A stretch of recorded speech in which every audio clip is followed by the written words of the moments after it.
Hello there and welcome to Just About Earth, where curiosity gets cozy and the long story of our planet is allowed to move at a gentler pace. Tonight we are travelling very far back, not just before Rome, before Greece, before the pyramids of Egypt had become old stones beneath the sun, but back to the world where human civilization first learned to gather itself into cities, write down its thoughts, organise its fields, count its grain, argue with its neighbours, pray to its gods, and probably complain that someone had borrowed a perfectly good basket and not returned it. Our journey is into ancient Sumer, the civilization that rose in southern Mesopotamia, in the flatlands between the Tigris and Euphrates rivers, where mud, water, heat, labour and imagination were slowly shaped into something the world had never quite seen before. Mesopotamia itself is the name later given to the region between those two rivers, and historians often describe it as the place where the world's earliest civilization developed. Before we go any further, I'd love to know where in the world you are listening from tonight. Are you tucked beneath a blanket in a quiet room, watching the glow of the screen soften around the edges?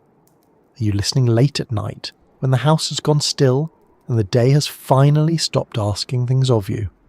Or perhaps it is morning where you are, and this ancient story is keeping you company with a cup of tea, a cup of coffee, or that mysterious third option some people call being properly hydrated.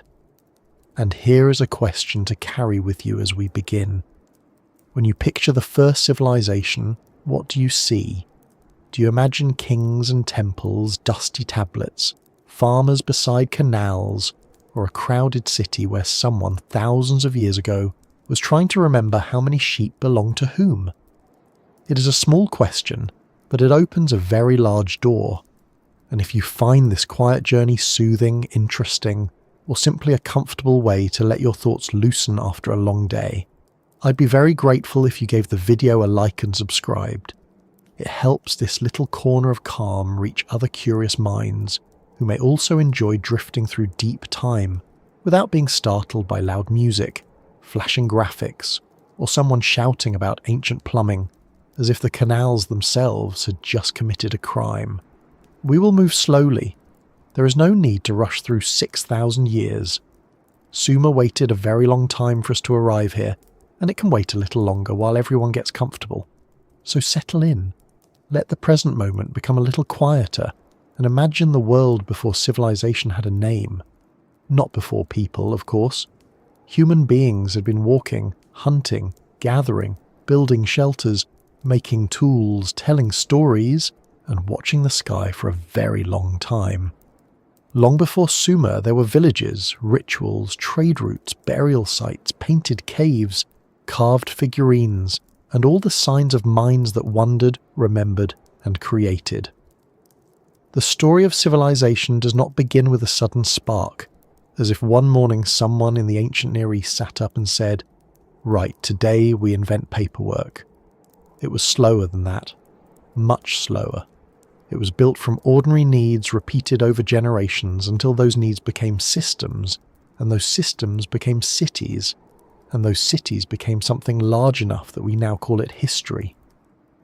The people of Sumer did not call themselves the first civilization. They did not stand at the edge of the marshes holding up a clay tablet that read, "Congratulations, humanity. Urban life has begun." They were simply living in the world they knew. They planted barley because people needed food. They dug canals because fields needed water. They built with mud brick because stone and timber were scarce. They gathered in settlements because work was easier when hands, tools, animals, and storage were close together. They honoured their gods because the forces around them, flood, drought, fertility, storm, disease, and harvest, were too powerful to ignore. They counted goods because memory, useful as it is, becomes unreliable when a city has warehouses full of grain, flocks moving in and out, and officials who would very much like the numbers to make sense before dinner. And yet, from these practical concerns, something astonishing grew. In southern Mesopotamia, especially during the 4th millennium BCE and after, communities became larger and more complex. The Sumerian civilization first took shape in the south of Mesopotamia around 4000 BCE, and by the early dynastic period, city-states were a defining feature of the region. These were not cities in the modern sense, of course. There were no streetlights, no elevators, no bus schedules, and no one wandering around trying to find a place to charge their phone. But there were streets, walls, temples, workshops, markets, canals, houses, courtyards, storehouses, officials, labourers, craftspeople, priests, musicians, brewers, scribes, farmers, boatmen, potters, shepherds, and children running through lanes made of packed earth. There was noise, there was smell, there was heat, there was order, and there was probably a fair amount of confusion disguised as order, which is still one of civilization's oldest traditions. To understand Sumer, it helps to clear away a small misunderstanding. When we say the first civilization, we do not mean the first people, or the first culture, or the first community capable of beauty, intelligence, and cooperation. Human life was rich long before Sumer, but Sumer is often placed at the beginning of civilization because there, in southern Mesopotamia, we find some of the earliest evidence for a full urban society. Cities, organized religion, specialized labor, monumental architecture, long-distance trade, administration, and writing. Writing is especially important, not because people before writing were less intelligent, but because writing lets a society speak across time with unusual clarity. A pot can tell us something. A wall can tell us something. A skeleton can tell us something. But a written tablet can say, in its own dry little way, this many jars of oil were delivered to this person on this day, which may not sound thrilling until you realise that a human hand pressed those marks into wet clay more than 5,000 years ago. It is a receipt, yes, but also a message in a bottle, except the bottle is mud and the ocean is time. That is one of the gentle surprises of Sumer. So much of what survives is not grand poetry or royal boasting, though there is plenty of that too. Much of it is administration, lists, accounts, deliveries, rations, land records, livestock numbers. The earliest writing in Mesopotamia developed out of the need to manage goods and labour, and the script we call cuneiform began as signs pressed into clay. It is strange and rather comforting to think that one of humanity's great intellectual breakthroughs may have been encouraged by the ancient version of needing a spreadsheet. A sheep goes missing, a worker needs beer rations, a temple needs to know how much barley came in from the fields, and suddenly the human mind begins building a technology that will later carry myths, laws, hymns, letters, mathematics, astronomy, and literature. The path from counting grain to writing epics is not as straight as a ruler, but it is there. Imagine, for a moment, one of those early cities at the edge of morning. The sun has not yet climbed high, but the air is already warming. The flat land stretches outward, broken by canals, fields, reed beds, and the slow shine of water. People begin to move through the narrow streets. A woman steps into a courtyard to grind grain. A potter checks vessels drying in the shade. A farmer prepares to walk toward the fields. A boatman looks over a load of goods waiting near the water. Somewhere animals are making it known that they are awake, as animals have always done, usually with complete confidence that everyone else should be awake too. Smoke rises from small hearths. Children trail after adults. Workers gather near a temple complex where tasks will be assigned, recorded, and supervised. In the distance stands the raised platform or temple area that dominates the city's sacred centre, a reminder that daily labour and divine obligation were not separate categories in the Sumerian world. This was not a peaceful little postcard. Ancient city life could be difficult, crowded, unequal, and demanding. Fields had to be maintained. Canals had to be cleared of silt. Floods could ruin what drought had spared. Disease moved easily where people and animals lived close together. Food depended on cooperation, and cooperation required rules, and rules required someone to enforce them, and that is where human beings, with their usual talent for making things both impressive and complicated, began building institutions. There were leaders, priests, councils, labour systems, and later kings who claimed power in ways both practical and sacred. City-states such as Uruk, Lagash, Nippur, Eridu, and others rose as centres of identity and authority. During the early dynastic period, roughly 2900 to 2350 BCE, Mesopotamian city-states dominated the region, and city rulers grew increasingly important. Still, it would be a mistake to picture Sumer only as kings and temples. Civilization is not made only by the people whose names survive. It is also made by those who carried baskets, shaped bricks, brewed beer, harvested reeds, measured fields, nursed children, sang songs, repaired tools, traded wool, loaded boats, and pressed their thumbs into clay. Sumer was built by many hands, most of them unknown to us. The temples and tablets remain, but behind them were lives full of ordinary human concerns. Someone was tired after work. Someone was proud of a well-made bowl. Someone was worried about a sick child. Someone laughed at a joke that would make no sense to us now. Someone was certain the younger generation was getting lazy, because this too appears to be one of civilization's strongest continuities. And Sumer really does feel, in many ways, like a beginning that is also familiar. The people there developed ways to organize time, labor, goods, and authority. They told stories about creation, kingship, floods, gods, and the fragile place of human beings in a world ruled by powers larger than themselves. They built temples not only as religious spaces, but as economic and administrative centers. They created seals to mark ownership and identity. They used mathematics, including systems based around the number 60, whose distant echoes still linger when we divide hours into 60 minutes and circles into 360 degrees. They traded for materials they lacked because southern Mesopotamia had plenty of mud and reeds, but not much stone, metal, or good timber. If a Sumerian builder wanted cedar, copper, lapis lazuli, or fine stone, the wider world had to be brought closer through trade, diplomacy, and sometimes conflict. There is something very human about that. The land gave them abundance, but not everything. So they learned to reach outward. The rivers gave them water, but not always when or where they wanted it. So they learned to redirect it. The fields gave them grain, but only with labour. So they organised work. Memory could hold many things, but not enough. So they invented records. The gods felt near, but not simple. So they built houses for them in the middle of cities. Need became habit. Habit became structure. Structure became tradition.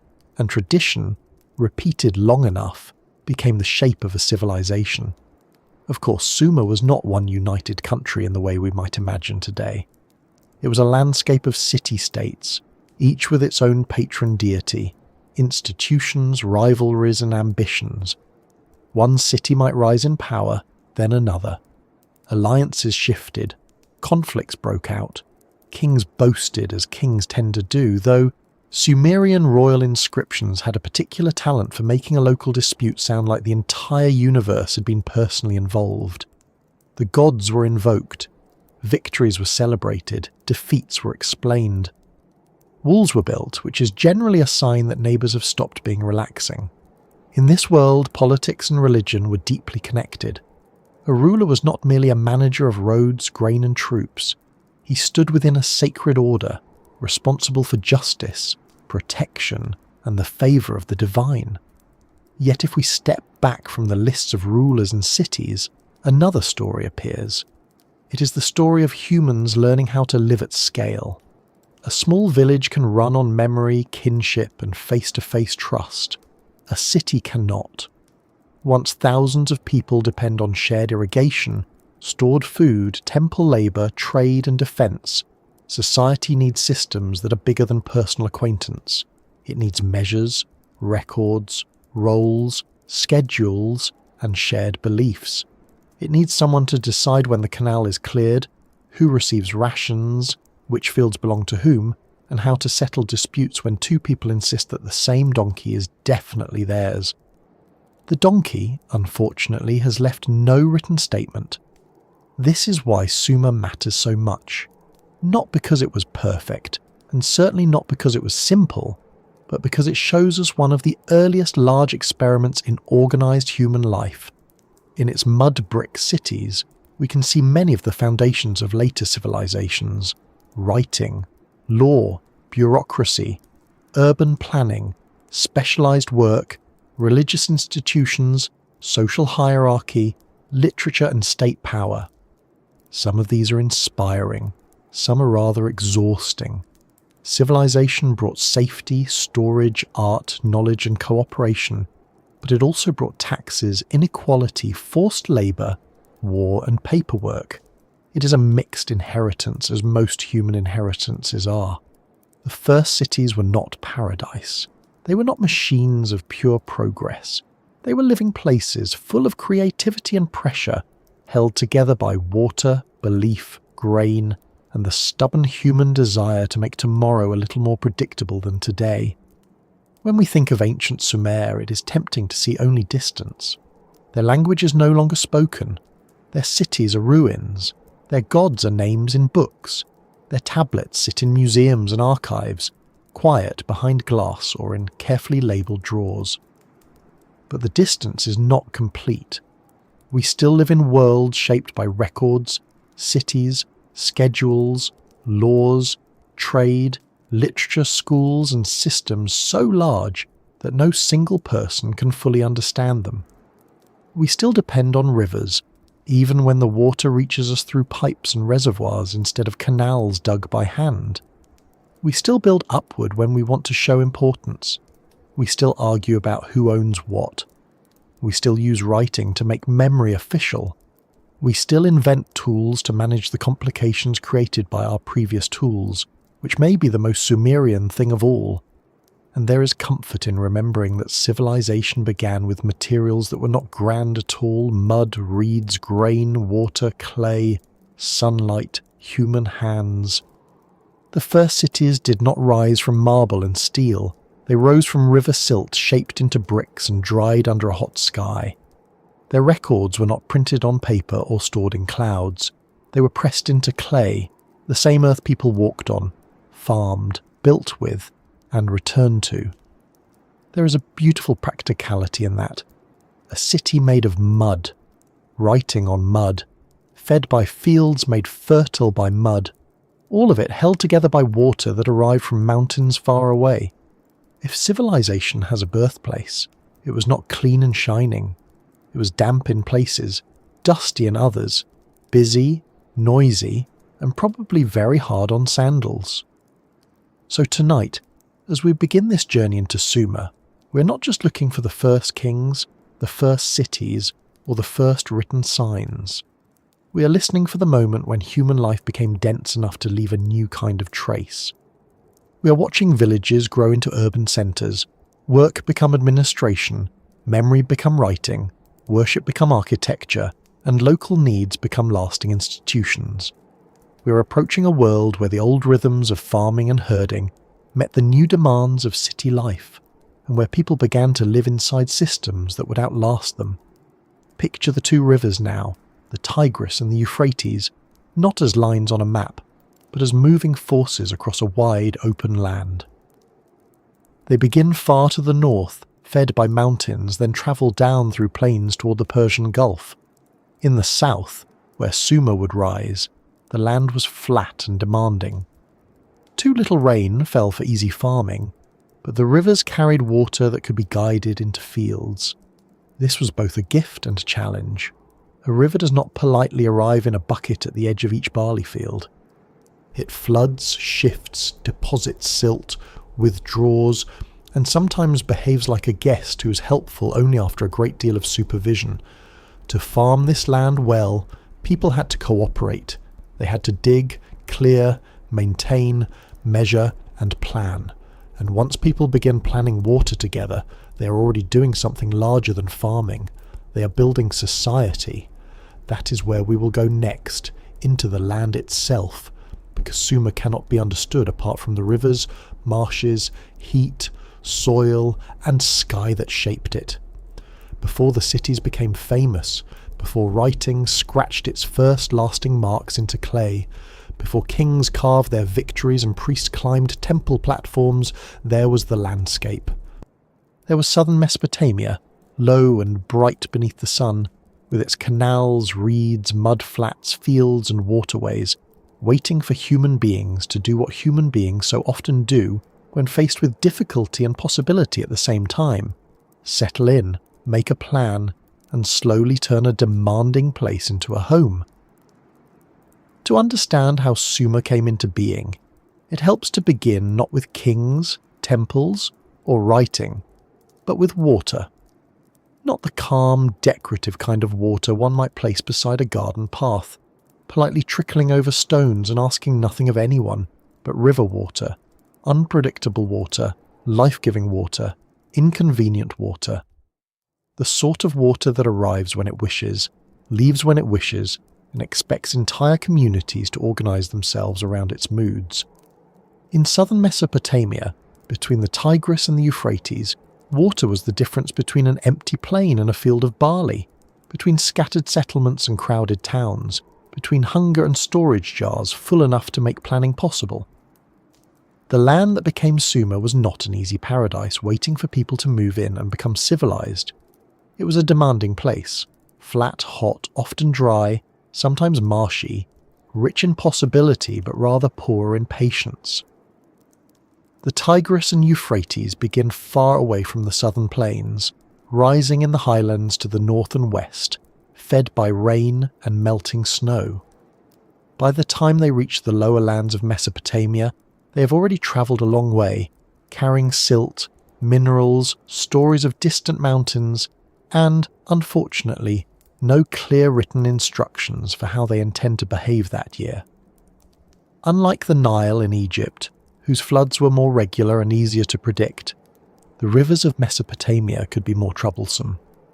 Their floods might come at awkward times, sometimes too early, sometimes too late, sometimes with too much force and sometimes not enough. If you were a farmer hoping for a calm and orderly growing season, the rivers were helpful in the same way a very large animal is helpful. Powerful, necessary, but not something you leave unsupervised in the kitchen. And yet, because of those rivers, southern Mesopotamia could bloom. Rainfall in the region was too limited for reliable farming by rain alone. If people had simply waited for the sky to water their fields, they would have spent a great deal of time looking upward with increasing disappointment. But the rivers offered another possibility. Their water could be guided into canals spread across fields, stored in basins, and used to grow crops in a landscape where agriculture otherwise would have struggled. This is one of the quiet turning points in the story of Sumer. The land did not simply give civilization to the people who settled there. It made an offer with conditions attached. There is water here, it seemed to say, but you must work together to use it. There is fertile silt, but you must manage it. There is abundance, but it will not arrive neatly packed in baskets. Someone has to dig. So people dug. They cut canals through the flat land, built levees, cleared channels, repaired banks, and learned how to move water from river to field. This kind of work is not a small household task. One family can plant a garden. One village can clear a ditch. But a network of canals across a plain requires coordination. It requires agreement, or at least enough agreement to keep everyone from throwing down their tools and going home. It requires people to decide which fields receive water first, how much labour each household owes, who maintains which channel, and what happens when a canal silts up at the worst possible moment, as canals have a talent for doing. Irrigation was not only an agricultural technique, it was a social engine. It encouraged cooperation, leadership, measurement, scheduling, and shared responsibility. In other words, it helped create the habits that later made city life possible. The landscape itself was shaped by the rivers in slow, practical ways. Southern Mesopotamia was an alluvial plain, built from sediments laid down over long periods. The soil could be very fertile, especially when properly watered, but it was not naturally simple to farm. The flatness of the land meant that water did not always drain easily. Fields could become waterlogged. Salts could build up in the soil as irrigation water evaporated beneath the hot sun.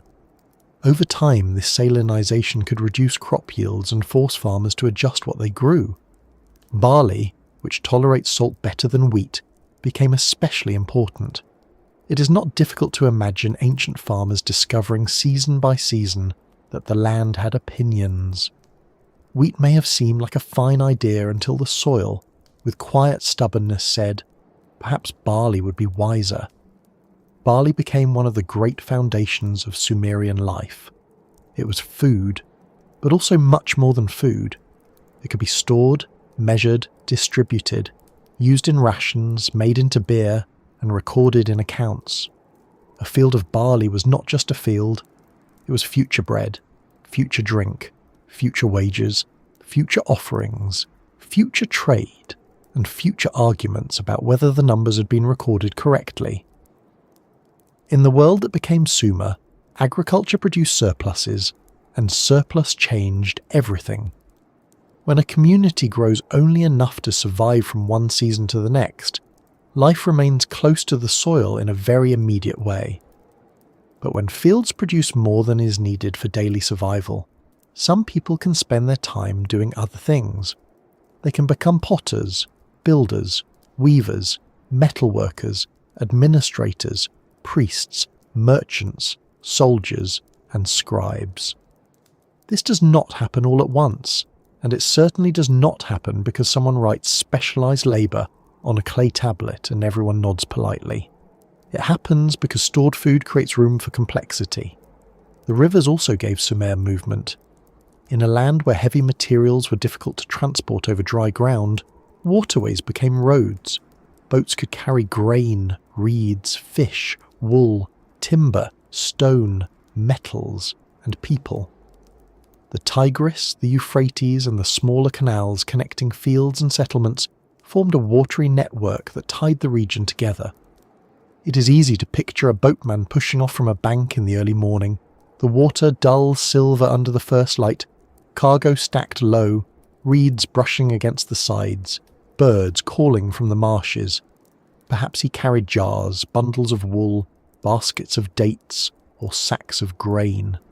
Perhaps he also carried gossip, which has always travelled well by water and requires no storage jar at all. Those marshes were another vital part of the world of Sumer. Southern Mesopotamia was not only dry fields and canals, it included wide wetlands near the lower courses of the rivers, places rich in reeds, fish, birds, and other resources. Reeds were especially useful. They could be used for mats, baskets, boats, roofs, fences, and writing styluses. In a land where timber was scarce, reeds were not a humble detail. They were one of the basic materials of life. They grew where water gathered, and human hands turned them into shelter, tools, containers, and transport. If mud brick formed the bones of Sumerian cities, reeds were part of their skin and daily texture. They rustled in the wind, shaded courtyards, lined baskets, floated boats, and quietly reminded everyone that civilization is often built from whatever is close enough to cut. The scarcity of other materials mattered just as much as the abundance of mud and reeds. Southern Mesopotamia did not have great forests. It did not have rich stone quarries nearby. It did not have easy access to metals. This meant that the people of Sumer had to look outward. They traded with regions that could provide what their own land lacked: timber from distant mountains, copper from farther lands, precious stones from still farther roots. A civilization built on river mud became connected to a much larger world because mud, useful as it is, cannot do everything. You can make bricks from it, seal documents with it, build walls with it, and lose a sandal in it. But if you want durable stone, fine wood, or metal tools, you must make contact beyond your own horizon. This outward reach helped shape Sumer's character. Trade was not a luxury added to civilization after everything else was finished. It was part of the system from early on. The need for materials encouraged exchange, travel, diplomacy, and the movement of ideas. Goods came in, Grain, textiles, and crafted products went out. The cities of Sumer were rooted in the alluvial plain, but their connections stretched far beyond it. Even in these early centuries, human life was not sealed into isolated little boxes. People moved, goods moved, stories moved, and so did styles, technologies, and ambitions. The world was already more connected than it may seem when we picture ancient settlements as lonely dots on a dusty map. Still, for all its connections, Sumer remained deeply tied to the rhythms of its own landscape. The heat of the region shaped daily life. The sun could be intense, and work had to follow the realities of climate and season. Houses made from mud brick helped keep interiors cooler. Courtyards created shaded domestic spaces. Streets could be narrow, not because ancient urban planners were trying to annoy future archaeologists, but because narrow streets offered shade and helped make dense settlements more bearable. In a world without air conditioning, electric fans, or the small modern luxury of complaining about the thermostat, architecture had to cooperate with the environment. Mud brick deserves a moment of quiet appreciation. It may not sound glamorous, but it was one of the great building materials of ancient Mesopotamia. Clay-rich mud could be mixed with straw or other binding material, shaped into bricks, and dried in the sun. The result was practical, local, and affordable in labour, if not always in comfort. Mud brick walls rose across Sumerian settlements, forming houses, storage buildings, city walls, and temple platforms. Because mud brick erodes over time, ancient Mesopotamian cities often became layered mounds. As buildings collapsed, were levelled, and new structures were built on top. A city could literally rise on its own past, generation after generation, until the remains formed the great tells that archaeologists later explored. It is a very physical kind of memory. One household floor above another, one wall over an older wall, the city slowly climbing through time without ever intending to. Building with mud also meant constant maintenance. Rain, though not abundant, could damage walls. Flooding could undermine structures. Sun and wind wore surfaces down. A mud brick city was never truly finished. It had to be repaired, renewed, replastered, rebuilt. This too tells us something important. Civilization was not a monument standing still. It was an ongoing routine of upkeep. The canals needed clearing, the walls needed patching, the fields needed tending, the roofs needed repairing, the records needed updating, the animals needed feeding. Anyone hoping that the first civilization was a calm place where people spent most of their time contemplating the dawn may be disappointed. There was probably a great deal of carrying, yet it is often through repeated tasks that societies become stable. A canal cleared every season becomes an institution. A field measured and recorded becomes property or temple land or royal land. A storehouse filled and emptied becomes part of an economy. A path between settlements becomes a trade route. A sacred place rebuilt again and again becomes a temple complex with deep authority. In Sumer, the environment forced practical routines, and those routines became social structures. The land did not merely sit beneath the civilization. It pressed against it, shaped it, argued with it, and required answers. The rivers also shaped the Sumerian imagination. In a land where water could bring life or destruction, where fields depended on channels and floods could threaten settlements, it is no surprise that water appears so strongly in Mesopotamian stories. Flood myths, creation stories, gods associated with fresh water, storm, fertility, and the deep all reflect a world in which natural forces were powerful and personal. To modern eyes, irrigation can sound technical, almost dull, a matter of ditches and flow rates. But to the people who depended on it, water was never merely technical. It was sacred, dangerous, generous, and unpredictable. A canal could be an engineering feature and also part of a divine order. A river could be a resource and a force with its own terrifying dignity. There is a tendency, when speaking about early civilizations, to make the environment sound like destiny. The rivers were there, the land was fertile, therefore civilization happened. But that is too simple. Rivers do not automatically create cities. Fertile soil does not write laws. Mud does not wake up and arrange itself into a temple, although that would certainly save labour. Human choices mattered. Communities experimented, adapted, failed, recovered, copied, improved and organised. The landscape offered conditions, but people turned those conditions into history. It took observation to learn the seasons. It took planning to manage water. It took labour to build canals. It took trust or authority to coordinate workers. It took memory, then record keeping, to manage surplus. It took belief and politics to hold large groups together. Geography opened the door, but human beings had to walk through it carrying baskets, tools, and quite possibly a long list of complaints. The southern plain was also unstable, in ways that shaped settlement patterns. Rivers shift over time. Channels change course.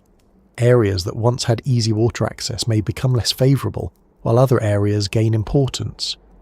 The coastline of the Persian Gulf was different in antiquity from what it is today, and marshlands expanded or contracted. Cities that seem fixed to us in maps and museum labels were part of a living landscape. Their fortunes rose and fell not only because of politics and war, but because water routes, agricultural productivity, and environmental stress changed across centuries. When we look back at Sumer, we see famous names like Uruk, Ur, Lagash, Eridu, and Nippur. But these names were not simply labels pinned to empty space. Each city had a relationship with fields, canals, marshes, roads, neighbouring settlements, and divine identity. Each one was a local answer to the same broad challenge: how to live well in a land of abundance that required constant management. And the land could be generous. Date palms grew in the region and became an important resource, providing fruit, shade, wood, fibre and byproducts useful in daily life. Gardens and orchards could flourish where water was controlled. Sheep and goats supplied wool, milk, meat and hides. Fish from rivers and marshes added to the diet. Birds, reeds, clay, bitumen and other local materials enriched the economy. The food of Sumer was not simply grain in a bowl, though grain mattered enormously. There were onions, leeks, legumes, dates, dairy products, fish, beer and bread. Beer especially appears often in Sumerian life, not merely as entertainment, though one suspects it helped with that too, but as a staple drink and ration. In a hot land after a long day of work, a measured portion of beer may have seemed less like a luxury, and more like proof that civilization had at least some sensible priorities. The combination of grain, wool, and craft production helped towns grow more complex. Sheep produced wool. Wool could be spun and woven into textiles. Textiles could be distributed or traded. Grain could support workers who were not farming full-time. Temples and institutions could manage land, labour and goods. As storage increased, so did the need for accounting. As accounting grew more important, tokens, seals and eventually writing became more necessary. Again and again, the landscape's practical demands pushed people towards systems. The field led to the storehouse. The storehouse led to the account. The account led to marks on clay. Marks on clay led to scribes.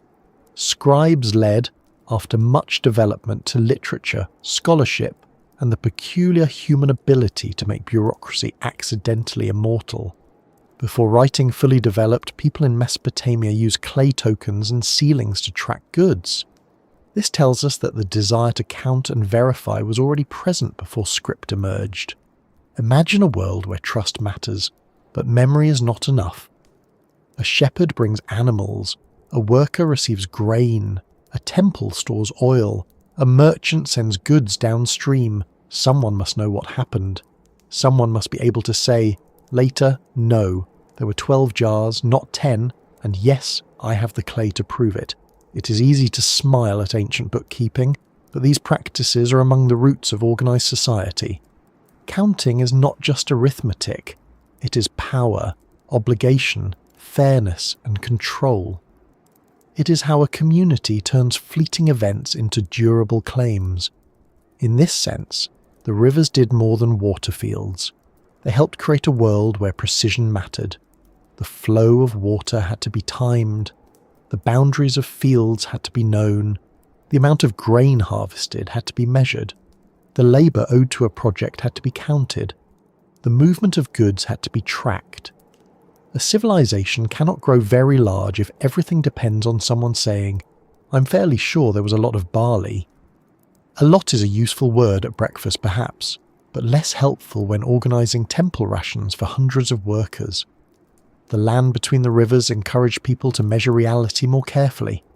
But let us not imagine this only as cold administration.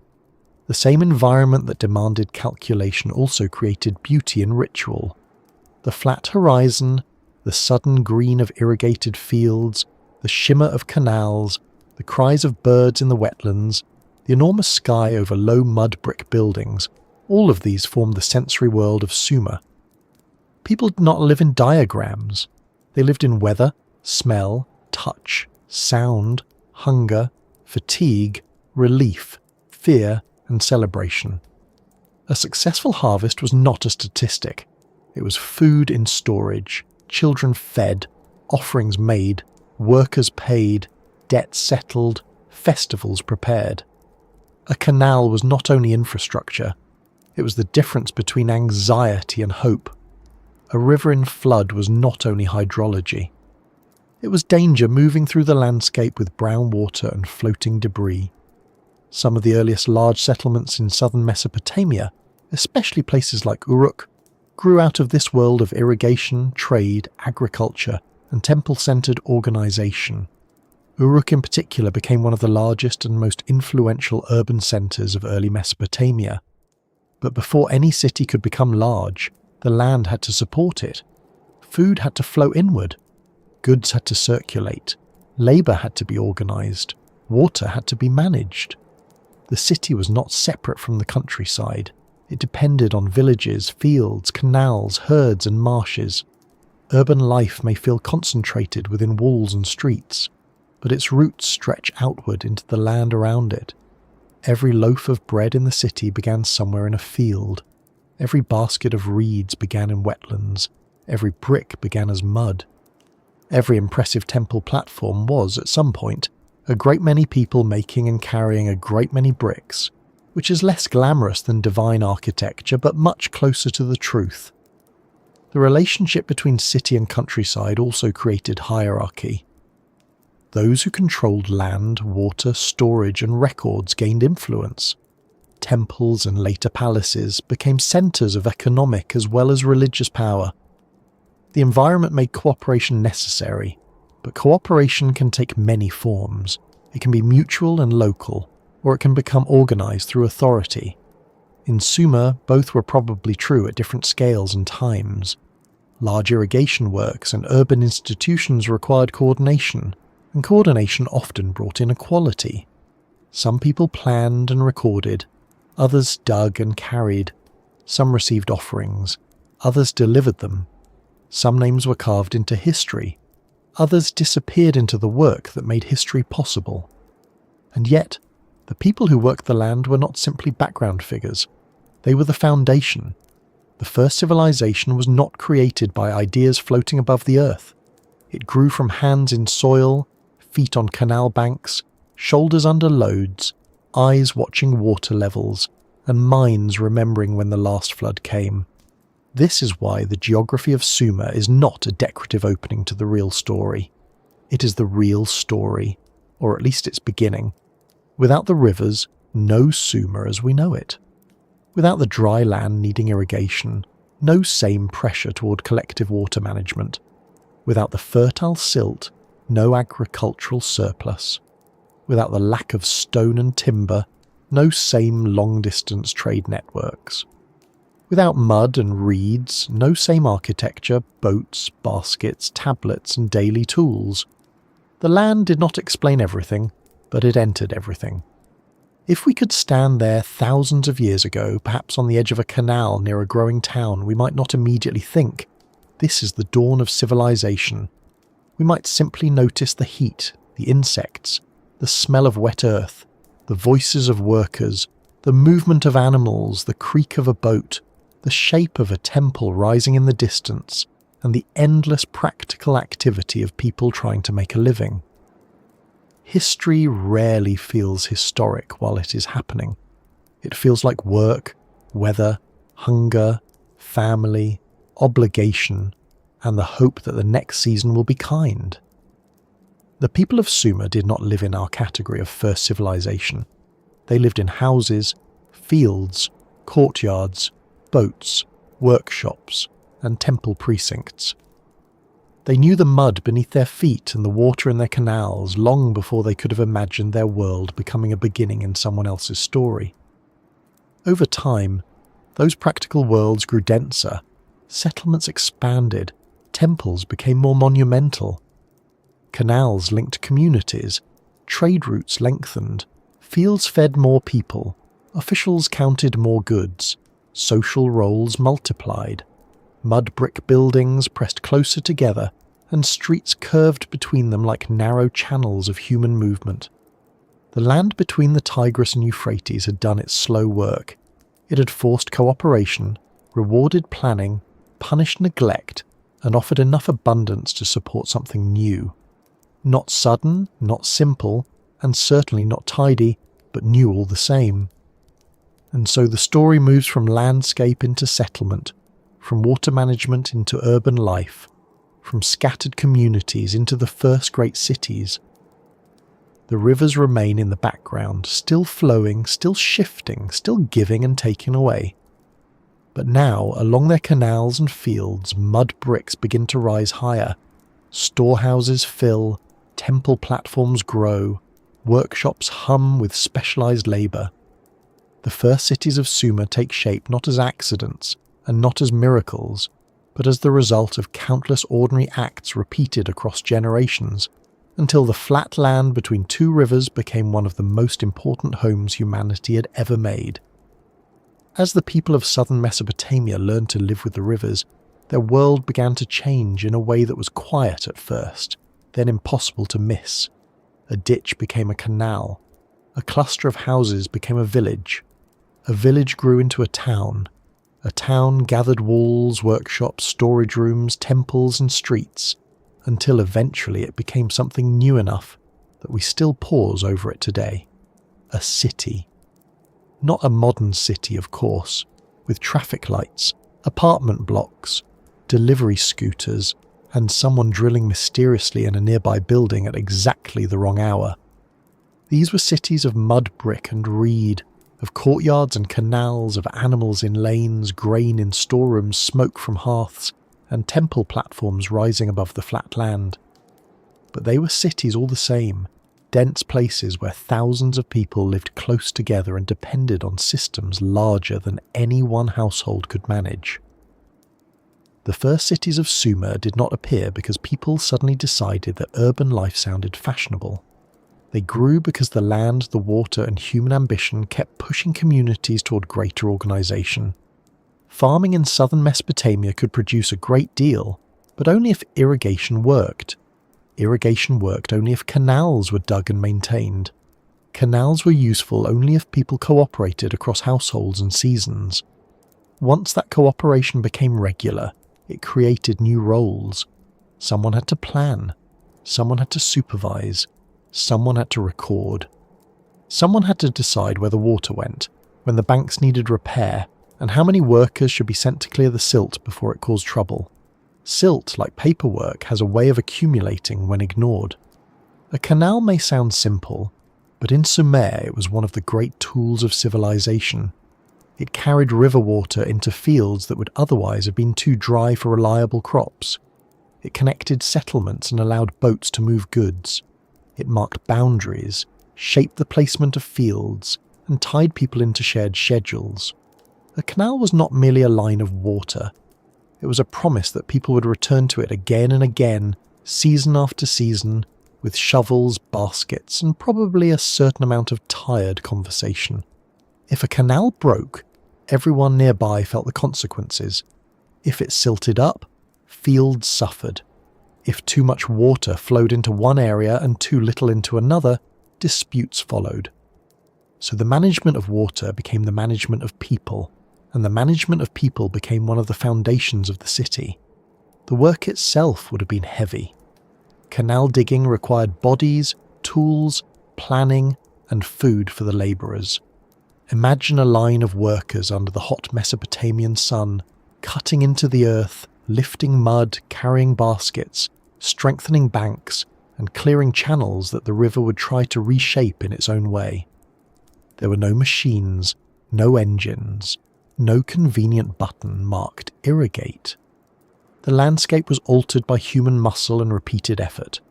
A canal system was not finished once it was dug. It had to be repaired after floods, cleared after sediment built up, and adjusted as watercourses changed. Civilization, in this very practical sense, was maintenance. It was not one grand moment of invention. It was waking up and doing the necessary work again. The fields supported by these canals produced grain, especially barley, and grain changed the scale of life.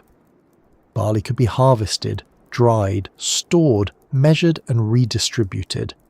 It could become bread or beer.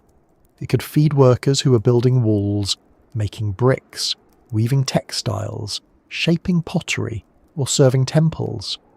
A community that could store food could plan beyond the immediate day. It could survive bad seasons more easily, support specialists, sponsor building projects, and organise festivals. It could also tax, ration and control, because wherever food gathers in large amounts, someone eventually develops a system for deciding who gets how much, and then someone else develops an opinion about that system. This too is civilization. Storage was one of the key differences between a small farming settlement and a larger urban society. In a village, much of life could be organised through kinship and direct exchange. People knew one another. They remembered debts, favours and obligations. In a city, memory needed help. Grain came in from fields, wool came in from flocks, fish, reeds, oil, dates, clay vessels and other goods moved through institutions. Workers received rations. Offerings were made to temples. Craft specialists needed supplies. When quantities became too large, memory alone became risky. A person can remember a neighbour owing them a jar of oil. Remembering the movement of hundreds of jars, baskets, animals and labour assignments is another matter entirely. Even the sharpest ancient mind would eventually need clay. Before writing fully emerged, people in Mesopotamia used tokens, seals and impressed marks to track goods. This early accounting world may seem dry from a distance, but it was a major step toward the first writing systems. The desire to count sheep, grain, labour and oil helped bring record-keeping into being. There is something wonderfully grounded about that. Human writing, one of our most powerful tools, did not begin only as poetry or royal wisdom. It began in the practical world of storage rooms and obligations. It began with people needing to make sure that what had been promised, delivered, counted, and received could be remembered accurately. It began, in a sense, because somebody wanted the numbers to stop wandering off. As settlements grew, the built environment became more complex. Mud brick was the main material, and it shaped the look and feel of Sumerian cities. The process was simple in principle and demanding in practice.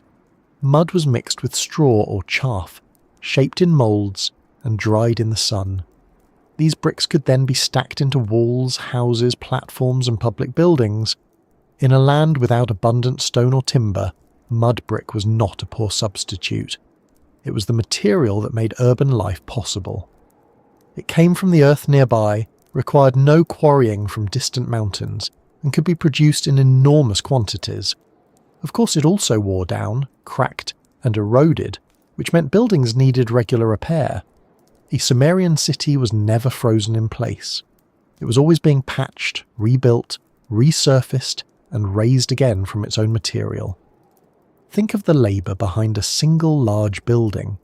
First, the mud had to be gathered and prepared. Straw had to be mixed in. bricks had to be moulded and laid out to dry. Then they had to be carried, stacked, plastered and protected. Now imagine doing this not for one house, but for many houses, walls, storerooms, workshops and temple platforms. Cities were not simply designed. They were produced through repeated physical work. The impressive shape of urban life rested on the shoulders of labourers whose names are mostly gone. When we picture ancient Sumer, it is easy to see the temple rising over the city. It is harder, but more honest, to picture the thousands of bricks that made it possible, and the hands that lifted them. The houses of early Sumerian cities were often built around courtyards. These inner spaces brought light and air into the home while offering privacy and shade. Rooms opened onto the courtyard rather than directly onto the street. In the heat of southern Mesopotamia, this arrangement made practical sense. The streets themselves could be narrow, winding between walls of mud brick. Narrow streets provided shade and helped reduce the full force of the sun. They also made cities feel dense and enclosed, with movement channeled through lanes where people, animals, carts and goods all had to negotiate space. One can imagine a goat deciding that the middle of the lane was an excellent place to stand, because goats, then as now, probably had strong views about traffic flow. Inside these houses, daily life continued with all its ordinary routines. Grain was ground, food was prepared, children were cared for, textiles were made, tools were repaired, people slept, argued, planned, mourned, laughed and shared meals. The city was not only its public buildings, it was also its domestic spaces, those smaller rooms and courtyards where most of life actually happened. Archaeology often reveals hearths, storage jars, grinding stones, ovens, and everyday pottery, objects that speak quietly but clearly. They remind us that the first cities were not inhabited by symbols of civilization, but by people with sore hands, family obligations, hungry mouths, and floors that needed sweeping. Beyond the homes were workshops. As food production became more reliable, some people could spend more of their time on specialized crafts. Potters shaped vessels for cooking, storage and transport. Weavers turned wool and flax into textiles. Metal workers, where materials were available through trade, made tools, ornaments and weapons. Stoneworkers shaped imported materials into objects of value. Reed workers made baskets, mats, boats and roofing. Builders, brewers, bakers, leather workers, seal cutters, and many others contributed to the city's economy. Specialization allowed greater skill, but it also increased interdependence. A potter needed food from farmers. Farmers needed containers, tools, and perhaps temple support. Institutions needed both. A city is, among other things, a place where almost no one can live entirely alone, no matter how tempting it may sound after a long meeting. This interdependence gave Sumerian cities their strength, but also their complexity. The more specialized a society becomes, the more it needs exchange, storage, rules, and coordination. If one household produces its own food, tools, clothing and shelter, its world may be small but direct. If a city depends on farmers, shepherds, weavers, potters, administrators, merchants, and priests, then goods must move constantly between people who may not know each other personally. Systems begin to stand between individuals. Rations, accounts, seals, measures, contracts, and officials become part of everyday life. Civilization is often described through monuments, but it is equally built from procedures. A procedure may not look grand in a museum case, but without it the grain does not get distributed. The workers do not get fed, and the temple renovation becomes, as we might say today, delayed indefinitely. At the centre of many Sumerian cities stood the temple complex. This was not simply a place of worship in the limited modern sense. It could be an economic centre, a storage centre, an administrative centre, and a symbolic centre all at once. Each city was associated with a patron deity, and the temple was understood as the house of that god or goddess. The city's human population served the divine household, offering food, goods, labour and ritual attention. This may sound strange if we separate religion from administration, but in Sumer they were deeply intertwined. The gods were not distant ideas. They were powerful owners, protectors, and authorities, woven into the city's daily operation. A field could belong to a temple. Workers could receive temple rations. Goods could be stored in temple facilities. Priests and administrators could oversee large portions of the economy. The sacred and the practical shared the same mud brick walls. Temple platforms rose above the surrounding buildings, not yet always the enormous ziggurats familiar from later Mesopotamian history, but already monumental enough to shape the city skyline. In a flat land, height mattered. A raised, sacred structure could be seen from a distance, guiding the eye and marking the city as more than a cluster of homes. It declared that this place had a centre. It had a divine relationship. It had order. It also required a great deal of brick. Monumental architecture is often impressive because it reaches upward, but it is also impressive because of the organisation beneath it. Someone had to mobilise workers, supply food, gather materials, plan the structure and keep the project moving. A temple platform was faith made visible, but it was also administration made unavoidable. As cities grew, walls became another major feature. City walls could protect against raids or rival city-states, but they also marked identity. Inside the walls was the city community, with its gods, households, institutions, and fields beyond. Outside was the broader world, other settlements, rival powers, trade routes, marshes, deserts, and uncertain neighbours. Walls did not seal a city off completely. Goods and people had to pass through gates. Farmers moved between city and fields. Merchants came and went. But walls gave physical form to belonging and defence. They said, "Here is our place." They also said, rather less gently, "Please do not enter without permission." The rise of cities like Uruk shows just how large this process could become. Uruk became one of the great urban centres of early Mesopotamia, with monumental buildings, dense settlement, and evidence for administrative complexity.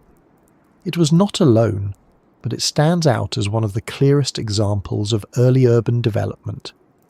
The growth of such a city required food from surrounding fields, labour from nearby communities, and networks of exchange reaching beyond the plain. Urban life depended on the countryside at every moment. The city may have looked like the centre of the world to those who lived within it, but its stomach was in the fields, its roads were canals, and its hands reached far beyond its walls. The relationship between city and countryside was not always gentle. Institutions could demand labour and goods.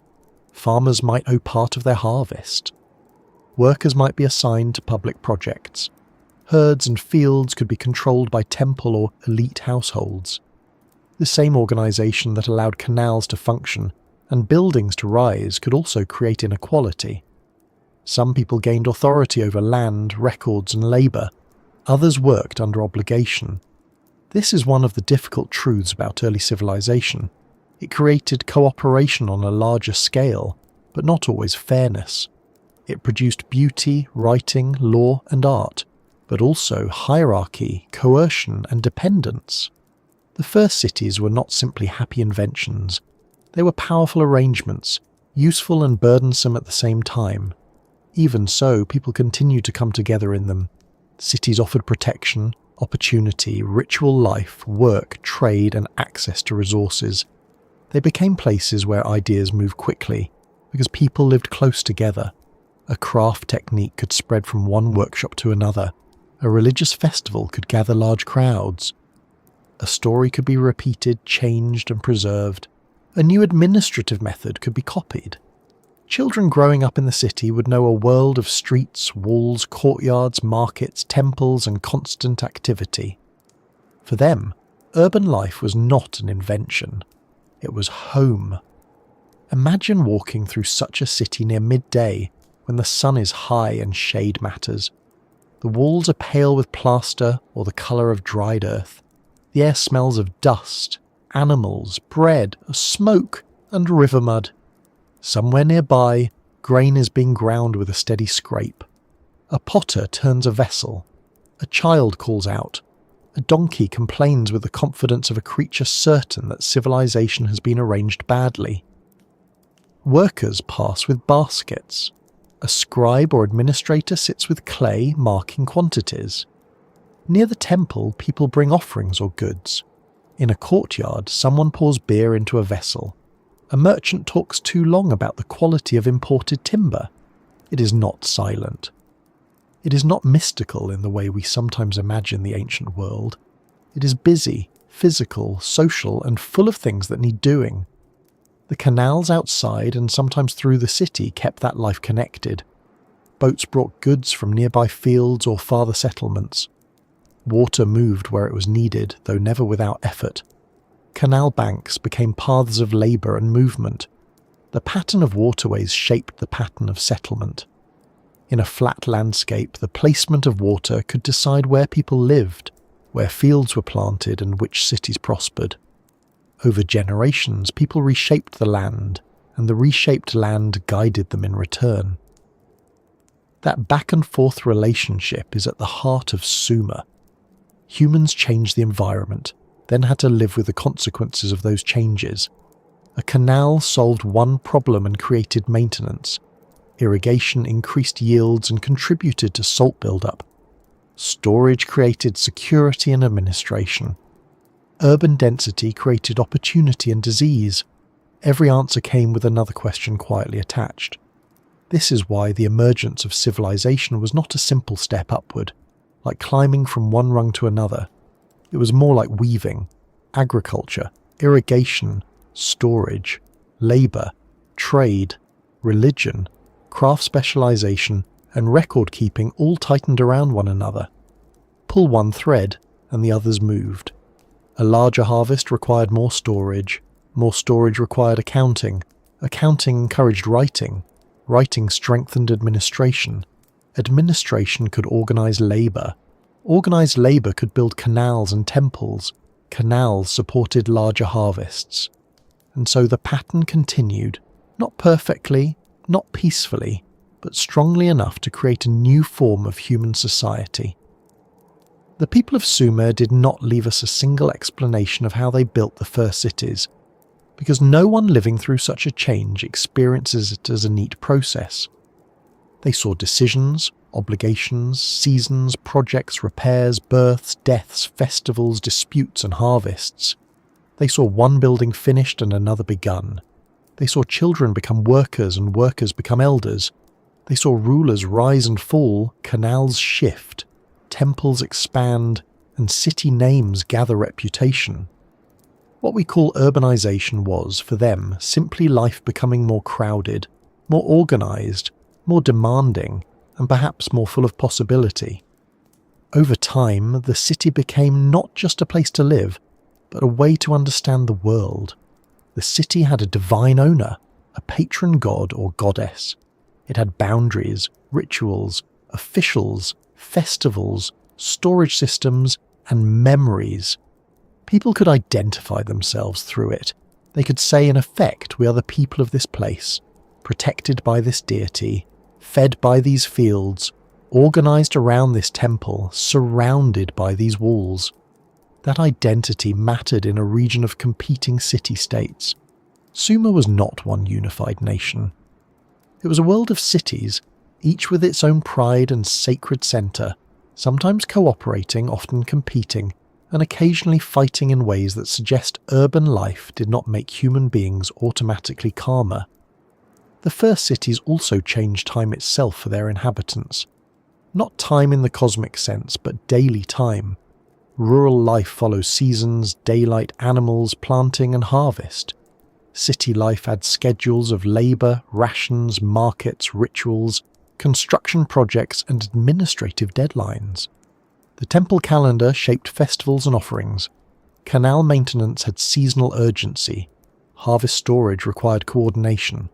Workers might receive measured portions at set intervals. The city trained people to live by shared rhythms. It made time public. A bell may not have been ringing from a medieval tower, but obligation still gathered people into organised days. Somewhere, one suspects, someone was late. And all of this was built from materials that could hardly be more ordinary. Mud, water, straw, reeds, grain, wool, clay. Nothing about these things announces greatness by itself. A lump of clay does not look like the beginning of literature. A ditch does not look like the beginning of government. A pile of bricks does not look like the beginning of urban life. But under the pressure of need and the guidance of human effort, these humble materials became foundations. Clay became tablets. Mud became walls. Water became irrigation. Grain became surplus. Surplus became institutions. Institutions became cities. And cities became the stage on which Sumerian civilization unfolded. It is worth resting with that image for a moment. The first cities were not made from rare wonders. They were made from the same earth people walked on. Their greatness was not in the luxury of their materials, but in the organization of their use. Anyone can see mud after rain. The Sumerians saw building blocks, tablets, ceilings, ovens, walls and platforms. Anyone can see water moving past. They saw fields, canals, transport and life. Civilization began partly as the ability to look at ordinary things and use them together in extraordinary ways, though perhaps not always in comfortable ways for the people assigned to carry them. By the time Sumer's cities had grown into major centres, they had become dense engines of human activity. They gathered food, labour, worship, craft, trade and authority into one place. Their streets held the ordinary life of families, while their temple complexes link that life to the gods. Their canals connected them to fields and neighbouring settlements. Their walls marked them as distinct communities. Their storehouses and records allowed them to manage goods beyond the memory of any single person. Their workshops turned raw materials into useful and beautiful objects. Their leaders and officials began to shape power in increasingly formal ways. And from this urban world, another layer of Sumerian life becomes impossible to avoid. Once cities grew large enough, once temples gathered wealth and labour, once people believed that divine forces stood at the heart of civic life, authority took on a sacred shape. The city was not merely a practical arrangement of houses and canals.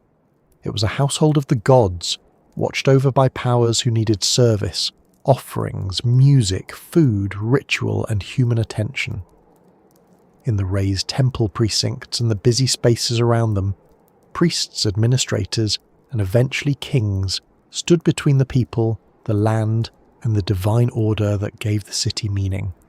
The mud bricks had risen, the canals had filled, the streets had thickened with life, and above them all, the gods of Sumer waited in their houses.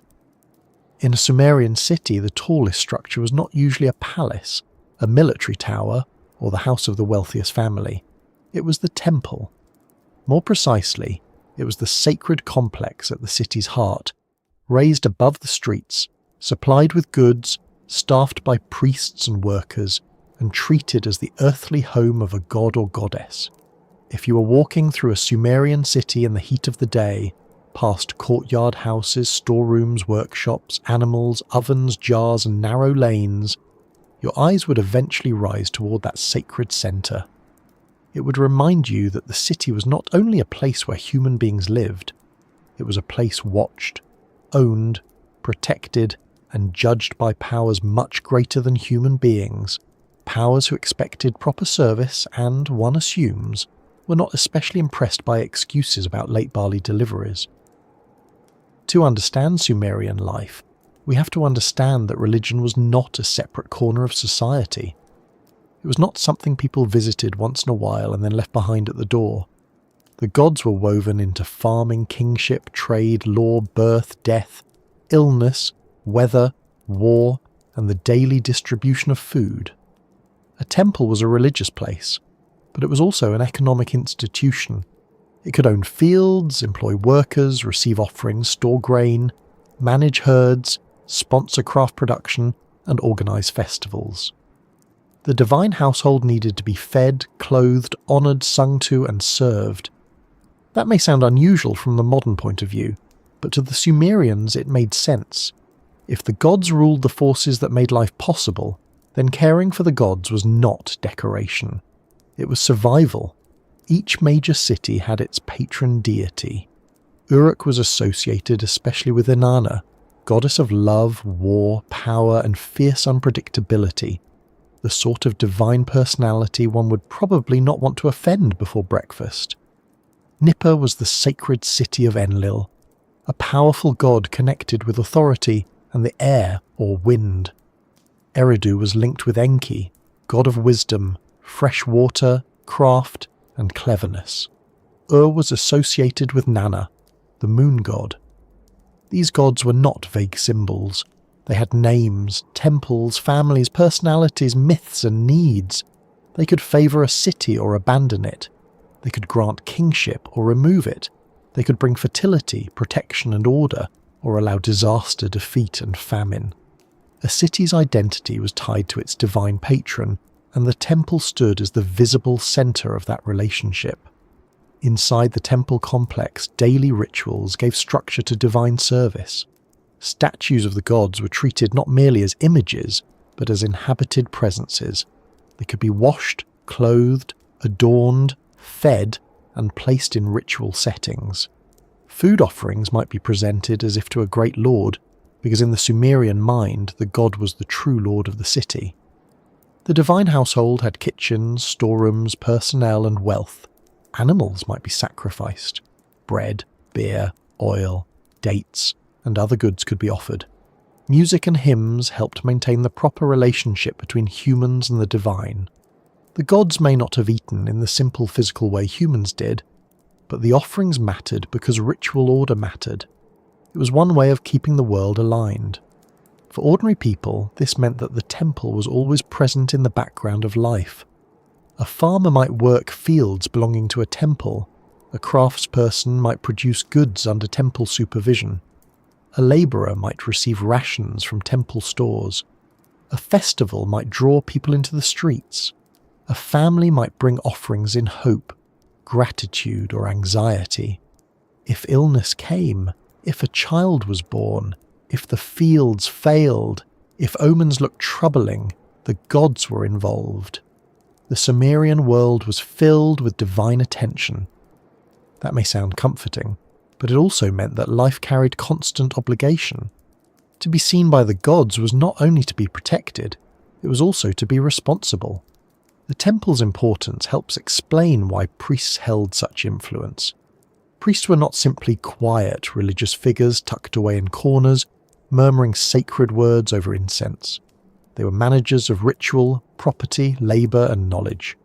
Some performed ceremonies, sang hymns, interpreted signs, cared for divine statues, or supervised offerings. Others helped administer the temple's large economic operations. The temple needed people who could organise goods, direct workers, and maintain the calendar of ritual life. In a society where divine favour was tied to civic well-being, priestly roles carried serious power. One poorly managed household might irritate a family. A poorly managed divine household could, in theory, upset the order of the entire city, which is rather more pressure than forgetting to water a plant. Temples were also places of specialised knowledge. Rituals had to be done correctly. Offerings had to be appropriate. Festivals had to occur at the proper times. Omens had to be observed and interpreted.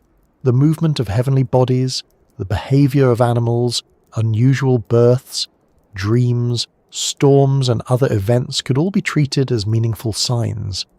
Divination, the attempt to understand divine will through signs, became a major part of Mesopotamian religious and political life. We should not imagine this as random superstition in the careless sense. It was a system of observation, tradition, and interpretation rooted in the belief that the world was full of messages. If the gods governed reality, then reality might speak on their behalf. The challenge was to read it properly. This is one reason the Sumerian city feels so different from a purely practical settlement. Every practical act had a sacred dimension. Digging canals was necessary for farming, but water itself belonged within a divine order. Storing grain fed workers and households, but grain could also be offered to gods. Kings fought wars, but victory depended on divine favour. A city wall protected people, but the god protected the city. Human effort mattered, but human effort alone was never enough. You could dig, build, count, and plan, but if the gods withdrew support, the whole system might fail. In a land of unpredictable rivers, harsh heat, crop risk, disease, and rival cities, that belief must have felt deeply reasonable. The world was too powerful to be merely mechanical. Above this religious landscape, kingship gradually took a stronger shape. In the earlier phases of Sumerian urban life, authority may have been distributed among temple leaders, councils, and local elites. Over time, especially as cities competed and warfare became more prominent, rulers gained greater importance. Sumerian texts use titles such as Ensi, often translated as governor or ruler, and Lugal, meaning great man or king. These terms could vary in meaning across time and place, but they show that political power was becoming formalized. A ruler stood at the center of city affairs, responsible for defense, justice, building projects, irrigation, and the relationship between the city and its god. He was not simply a warrior in fine clothing. Though fine clothing rarely hurts a ruler's public image, he was a figure who claimed legitimacy through divine favor. The king did not usually claim to be a god in the same way some later rulers in other cultures might. Rather, he ruled because the gods had chosen or supported him. This was a serious claim. It meant that political success could be presented as a sign of divine approval, while failure might suggest divine anger. Kings built temples, restored shrines, dug canals, defeated enemies, and dedicated offerings to the gods. In inscriptions, they often described themselves as humble servants of the divine, even when the rest of the inscription made it quite clear they were also very proud of having crushed a rival city. Ancient royal language had a special talent for combining piety with self-advertisement, which is not entirely unfamiliar in later history. A Sumerian ruler's duties were practical as well as symbolic. He had to protect the city, maintain irrigation, support religious institutions, and settle disputes. He might oversee large building projects including city walls, temples, canals, and public works.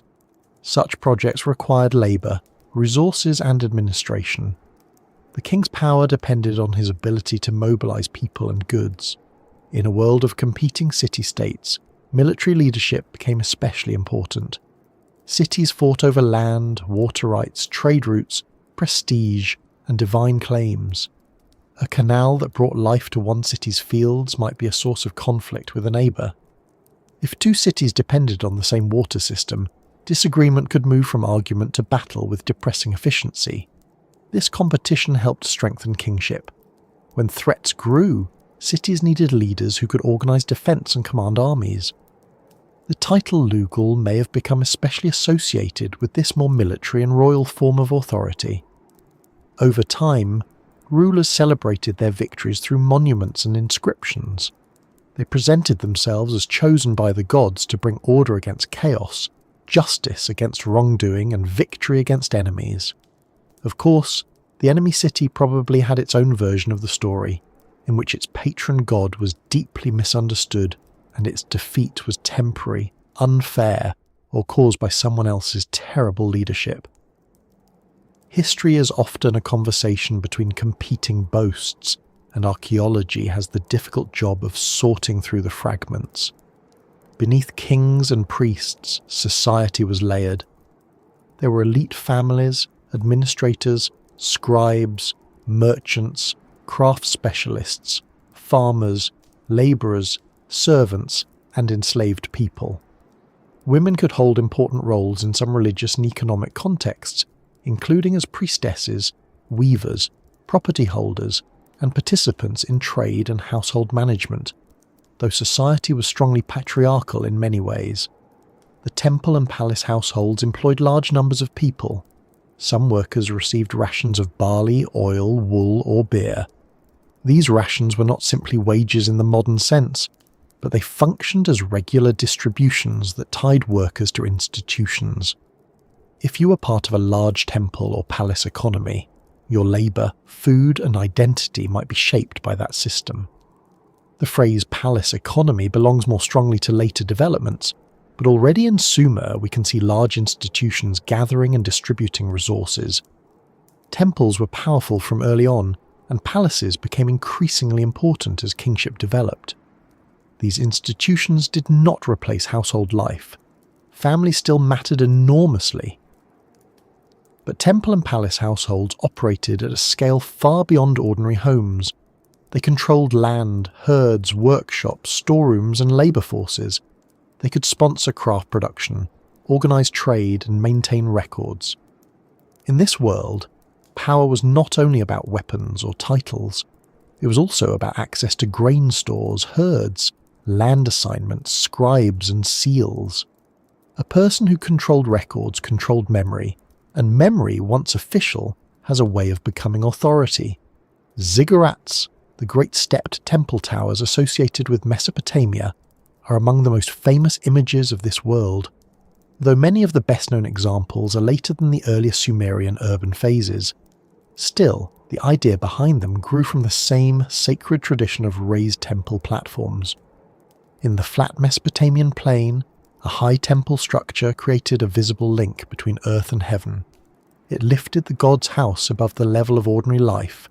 A ziggurat was not a public meeting hall, or a place where crowds gathered inside for weekly services. It was a sacred platform supporting a shrine at the top, part of a larger temple complex. Its height was symbolic and practical, but mostly symbolic. It made the divine presence dominate the city. Try to imagine the effect of such a structure in a low mud brick city.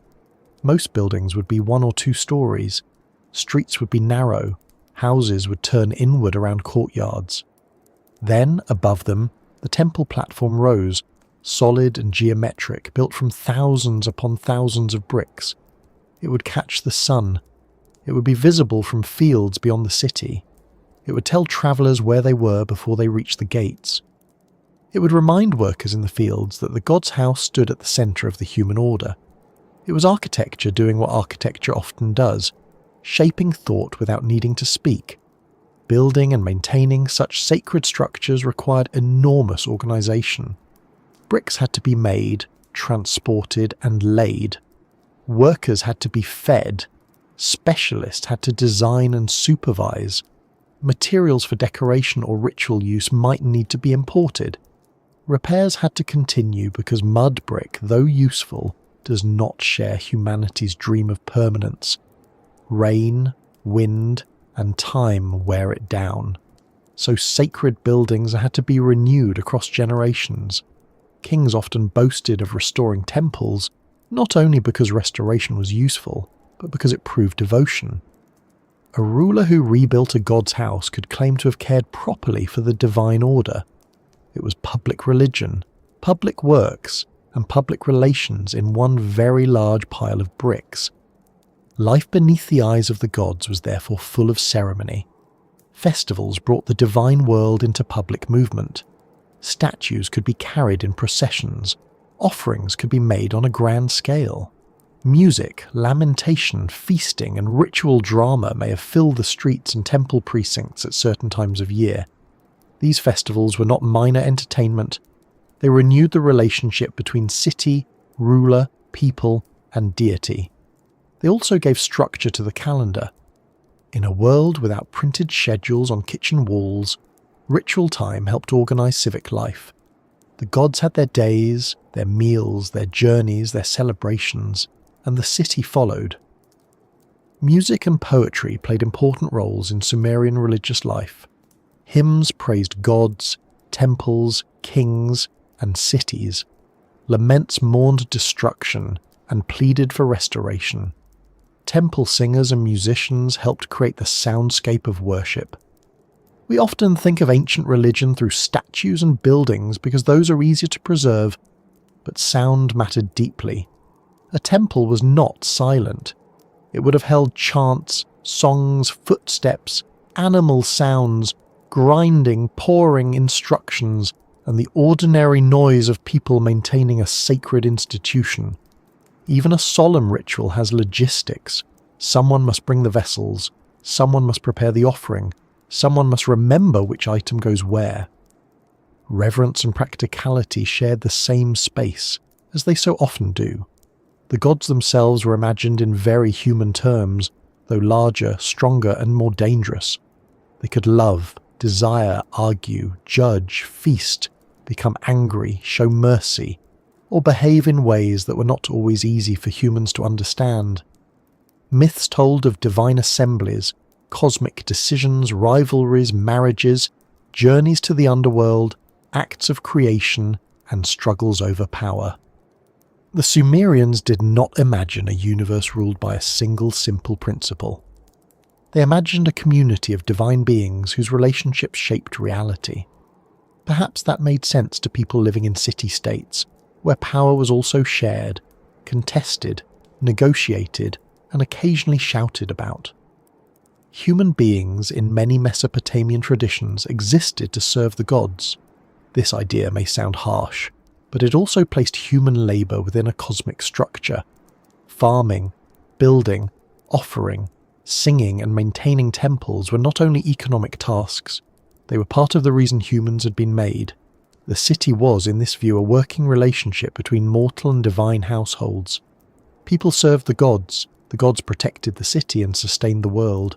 When things went well, the relationship seemed secure. When disaster came, people asked what had gone wrong. Had a ritual been neglected? Had a ruler failed? Had the god turned away?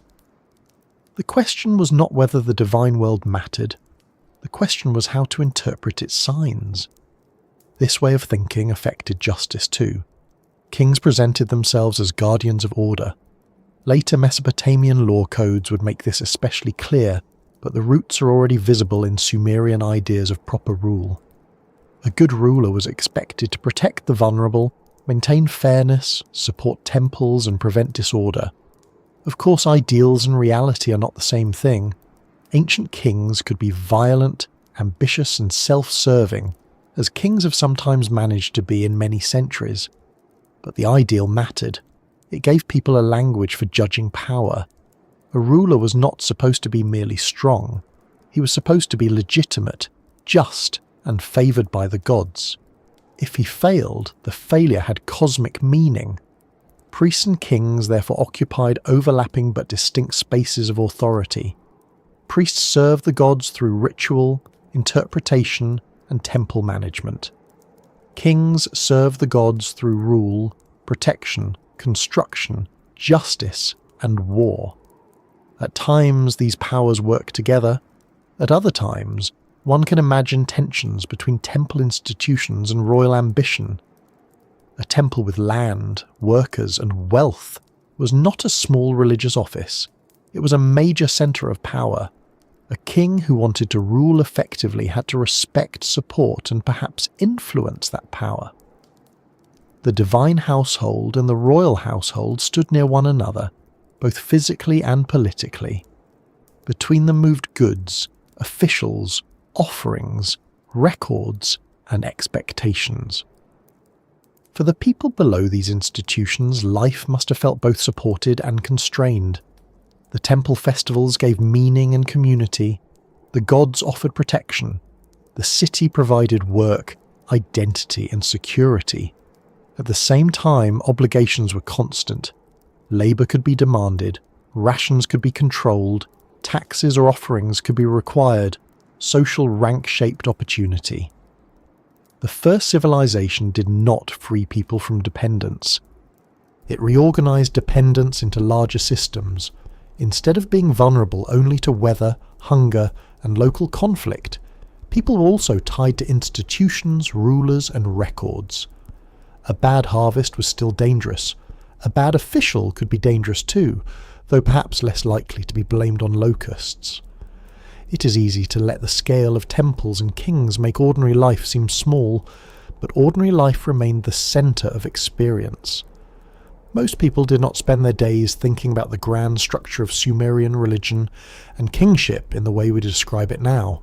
They worked, ate, slept, raised children, made things, repaired things, visited neighbours, participated in rituals, and hoped the gods would be favourable. A woman weaving cloth for a temple workshop, a farmer clearing a canal, a brewer preparing beer, a child watching a procession, a scribe learning signs, a soldier standing near a gate, all lived beneath the same sacred order, but each encountered it differently. The gods were everywhere, but daily life was still made from tasks, and those tasks left traces. Clay tablets record rations for workers, offerings to deities, lists of goods, land transactions, and temple accounts. Administrative records may not seem emotionally rich at first glance, but they bring us close to the machinery of life. A ration list tells us that people worked, that institutions distributed food, that quantities mattered, that someone pressed marks into clay to make the distribution official. Behind every entry is an action. Grain measured, beer allotted, wool delivered, labour counted. If a hymn shows us what a city hoped was true about its god, an account tablet shows us what someone needed to remember before the end of the day. The sacred world also shaped art.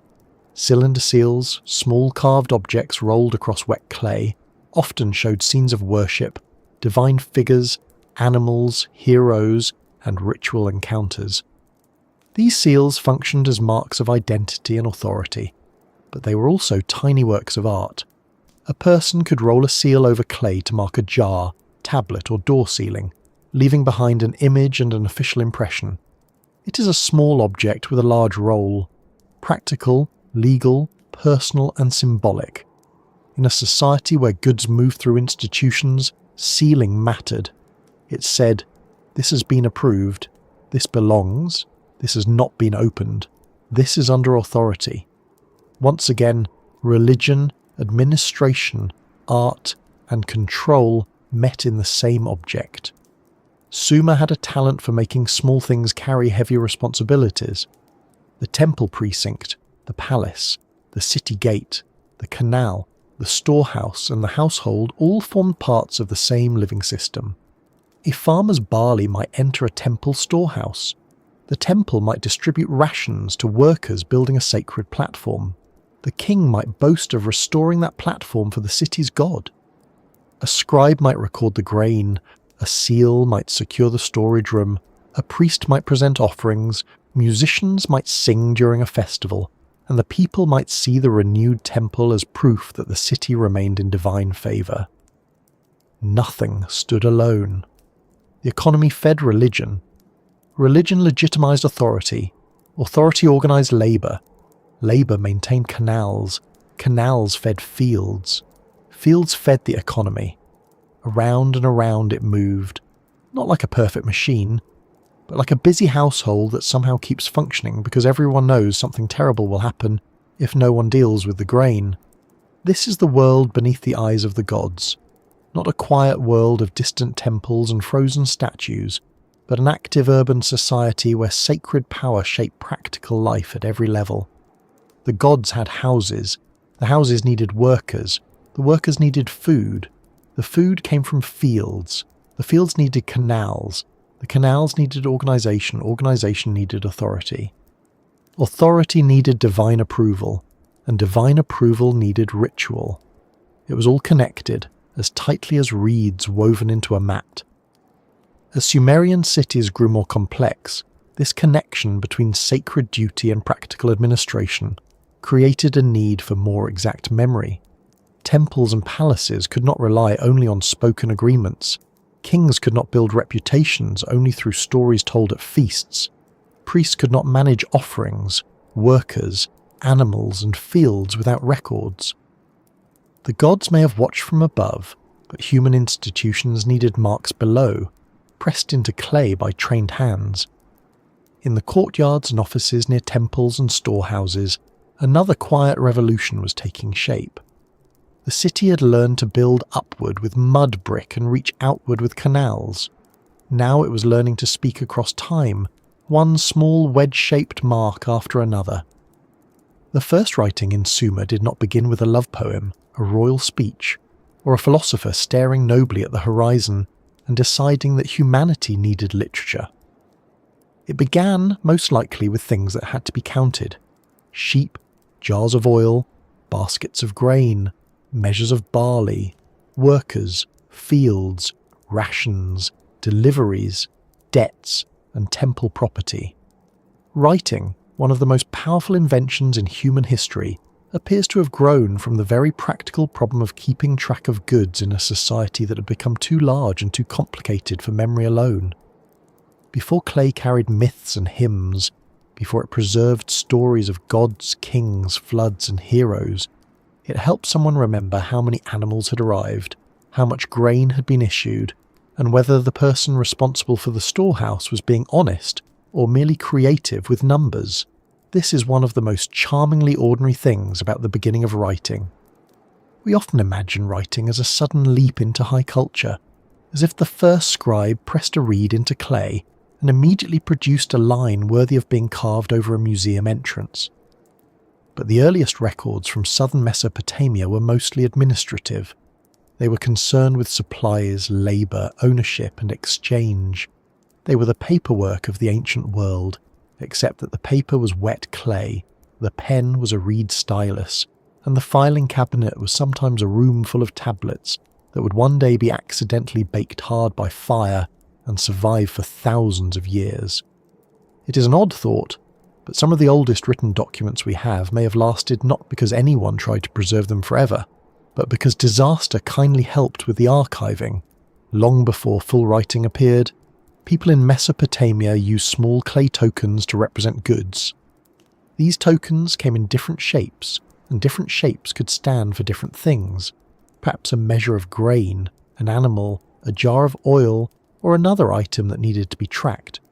A person could gather the correct tokens to represent a transaction or a stock of goods. Later, tokens were sometimes sealed inside hollow clay envelopes, often called bulli. The outside of the envelope could be impressed with marks showing what was inside, so the contents could be verified without breaking it open. This may sound a little like putting a receipt inside a sealed receipt, which is very human indeed. Even at the dawn of administration, we were already finding ways to create both records and the need for someone else to check the records. These token systems were not writing in the full sense, but they were important steps toward it. They show that people were already thinking symbolically. A small clay cone was not grain, but it could stand for grain. A mark on a surface was not a sheep, but it could refer to a sheep. This is a huge mental shift. It means an object or sign can represent something absent. A flock does not need to be standing in the room for people to talk about it, count it, assign it, or argue over it. Once a mark can stand for a thing, the world becomes easier to organise at a distance. Goods can move, and the record can stay. A promise can be made, and the evidence can outlast the conversation. Memory can be pressed into matter. Clay was the perfect material for this early record keeping because southern Mesopotamia had a great deal of it. Stone was scarce, timber was limited, but clay was everywhere. It lay underfoot, in riverbanks, canals, fields, and mud flats. People already used it for bricks, ceilings, pottery, and other daily needs. To write on clay, a scribe could shape a small tablet while it was damp, press signs into it with a cut reed, and then let it dry. If the record was temporary, drying in the sun might be enough. If it needed to last longer, or if it was exposed to fire, it could become much harder. In a land that built cities out of mud brick, it makes sense that writing also came from mud. Sumer did not need parchment, paper, or ink to begin speaking across time. It needed wet earth and a steady hand. The earliest writing from southern Mesopotamia developed in the city of Uruk, around the late 4th millennium BCE. At first, the signs were pictographic. That means many of them looked, in a simplified way, like the things they represented. A head might stand for a head, a bowl might stand for a ration or container, a stalk might stand for grain. But these signs were not little drawings made for decoration. They were tools. They had to be quick enough to make, clear enough to recognize, and standardized enough that another trained person could understand them later. A beautiful picture of a sheep might be lovely, but if you are recording the movement of several hundred sheep, you do not want to draw each one with emotional depth and carefully shaded ears. You want a sign that works before everyone goes home. Over time, these signs became more abstract. The reed stylus did not glide across clay like ink across paper. It pressed into the surface. Straight lines, wedges, and impressions were easier to make than curved drawings. As scribes repeated signs again and again, the pictures gradually changed into groups of wedge-shaped marks. This is the writing system we now call cuneiform, from a Latin word meaning wedge-shaped. It was not invented in its complete later form all at once. It developed slowly as signs were adapted, rotated, simplified, standardized, and used for more kinds of information. The clay and the stylus shaped the script itself. The material helped decide the form of thought. If the Sumerians had written on leaves with brushes, writing would have looked different.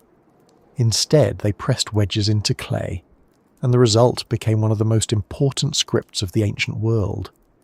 At first, writing was closely tied to administration.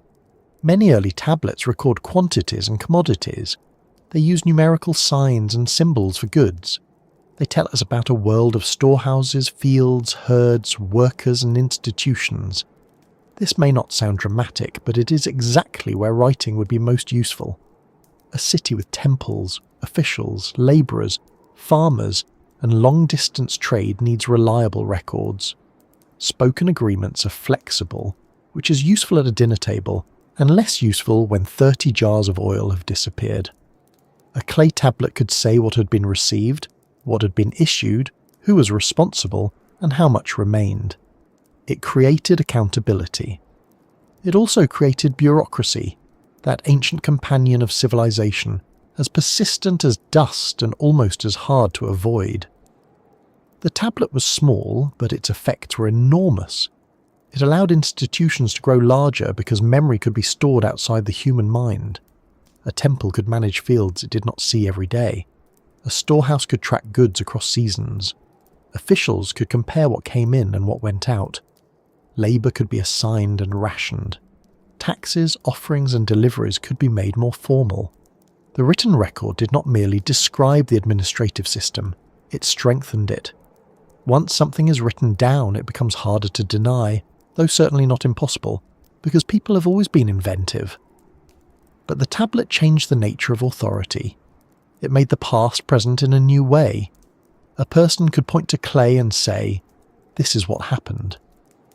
Writing also changed power because not everyone could read or write. Scribes became essential specialists. To become a scribe required training, patience, and a willingness to spend a great deal of time making signs correctly, while probably being corrected by someone older and not especially gentle about mistakes. Scribal education in Mesopotamia later became highly formal, centered around schools sometimes called tablet houses. Students practiced signs, copied lists, learned calculations, and memorized standard texts. They wrote on clay again and again, making errors, smoothing the surface, starting over, and slowly training hand and mind together. It was not glamorous. It was difficult technical work. A good scribe needed skill, discipline, and memory. A bad scribe could turn a delivery record into a small administrative thunderstorm. The earlier scribes were not novelists or poets in the modern sense. They were accountants, administrators, and record keepers. But as writing became more flexible, it began to carry more than numbers and commodities. This was another enormous development. A system that began by recording things could eventually record words, sounds, names, actions, and ideas. At some point, writing moved from representing objects to representing language itself. That shift was not simple. A sign could stand for a thing, but it could also stand for a word associated with that thing, and then for a sound in another word. This kind of phonetic use made writing far more powerful. It allowed scribes to write personal names, grammatical elements, and words that could not be easily drawn. After all, one may draw a fish, but drawing because, after, or regrettably, is a more demanding afternoon. This expansion of writing meant that clay could begin to preserve speech more closely. It could carry orders, hymns, myths, letters, legal agreements, school exercises, proverbs, mathematical problems, and royal inscriptions. The Sumerian language itself, which is not related in any clear way to the later Semitic languages of Mesopotamia such as Akkadian, became one of the first languages written extensively. Later, cuneiform was adapted for other languages too, including Akkadian, Hittite, Elamite, and others. This is worth pausing over.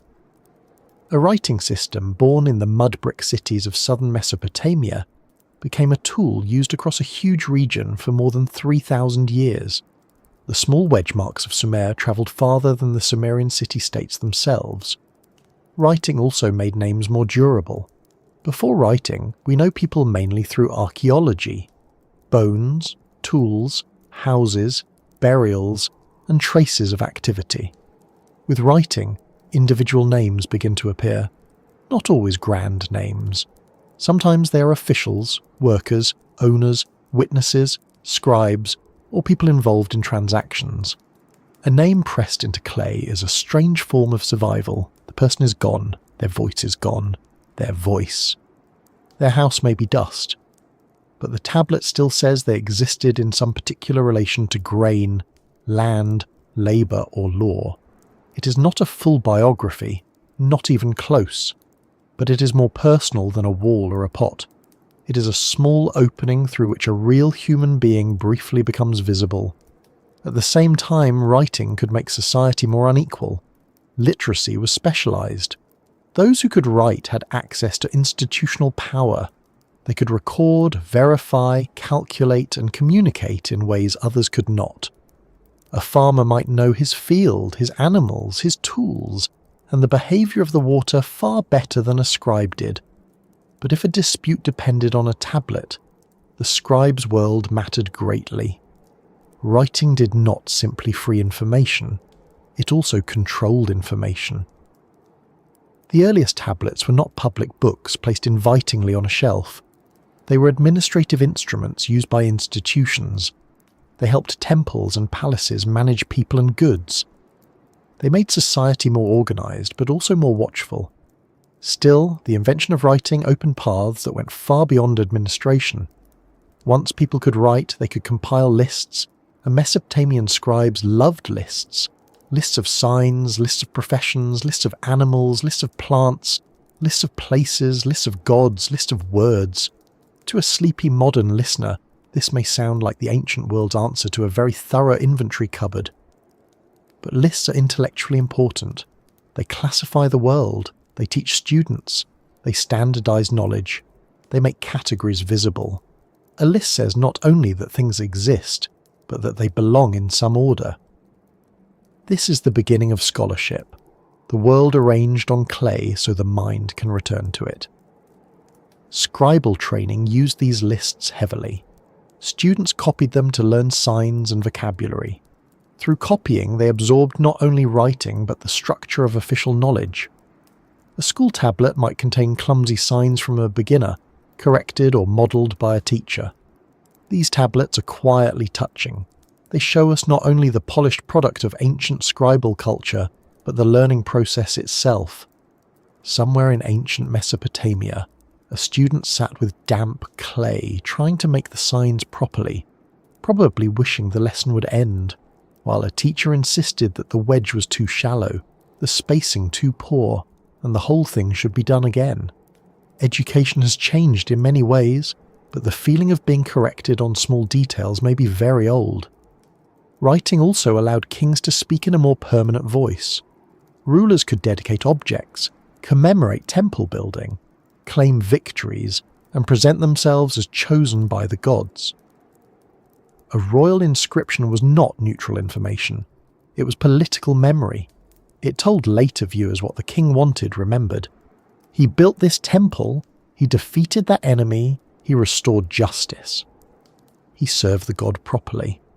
Whether everyone in the city agreed with this version is another matter, but clay and stone gave official claims a longer life than ordinary conversation. A boast spoken in a courtyard fades. A boast written on a foundation deposit can wait beneath a building for centuries, which is both impressive and a little dramatic. Legal and economic documents became another major use of writing. Contracts, sale records, adoption documents, marriage arrangements, loans, receipts, and court decisions could be recorded. Writing made agreements more formal and durable. It allowed witnesses to be named and terms to be specified. Seals could be rolled across the clay to authenticate a document. A cylinder seal was both practical and personal, like a signature that also happened to be a tiny artwork. When rolled over wet clay, it left a repeated image that identified the owner or authority behind the seal. This helped secure jars, doors, tablets, and packages. In a society where goods moved through many hands, seals helped answer a basic question. Who approved this, and has anyone tampered with it? It was ancient security technology, without passwords, though probably with just as much anxiety. Clay tablets themselves came in many forms. Some were small enough to fit comfortably in the hand. Others were larger and more formal. Some were round or pillow-shaped. Some were enclosed in clay envelopes, with the contents written inside and a summary or seal on the outside. If there was a dispute, the envelope could be broken to check the original document.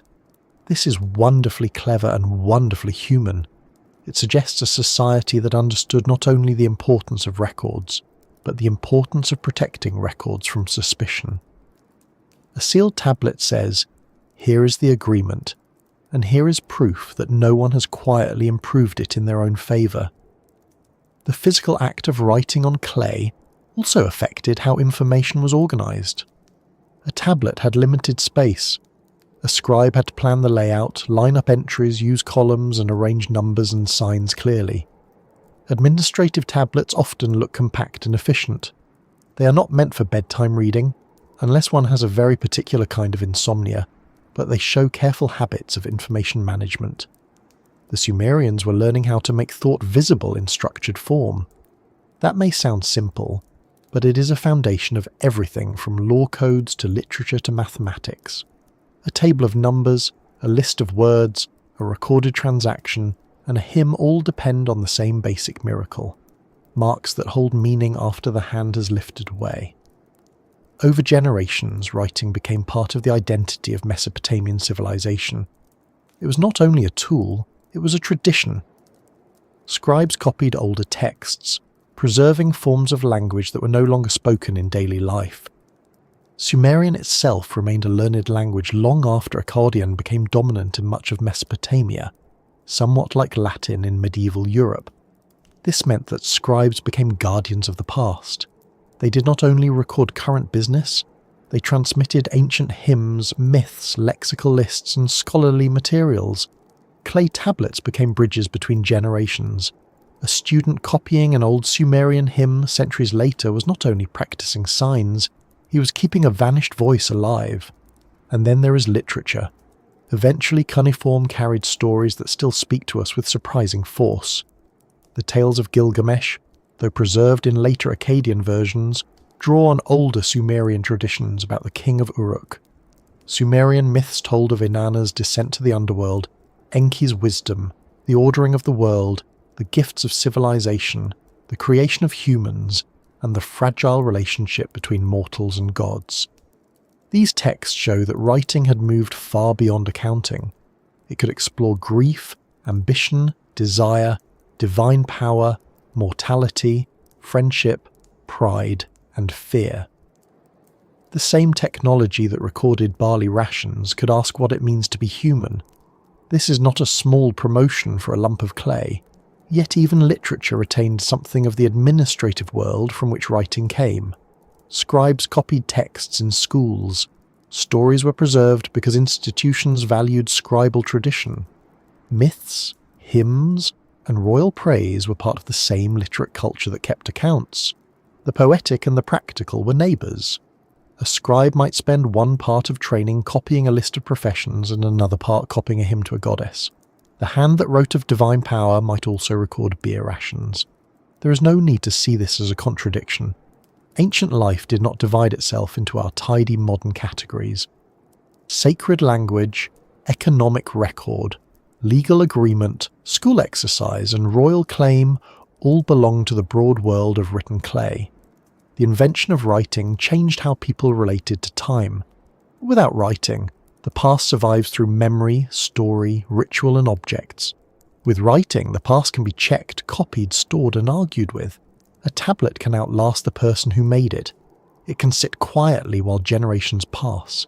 It can be buried, broken, burned, found, read, and translated. Writing gave Sumer a new kind of memory, not always complete, not always honest, but durable. It allowed institutions to remember obligations, kings to remember victories, scribes to remember signs, and later civilizations to remember Sumer. This does not mean writing made life suddenly clear. Far from it. Records can be lost. Signs can be ambiguous. Officials can lie. Tablets can break. A scribe can make mistakes. A later reader can misunderstand. Writing is not truth itself. It is a tool, and like all tools, it depends on how people use it. But even with all its imperfections, writing changed the scale of human society. It allowed complexity to accumulate. Knowledge could be built more steadily, because it did not vanish completely when one person died. Administration could extend farther. Law could become more formal. Literature could travel across generations. Mathematics and astronomy could develop in written traditions. Clay gave thought a longer body. There is something almost gentle about imagining the first scribes at work. Not because their society was gentle, it often was not, but because the act itself is so quiet. A reed stylus in a hand, a damp tablet resting on a surface, a small pressure, then another, wedges forming in rows. The scribe may not have thought of himself as changing history.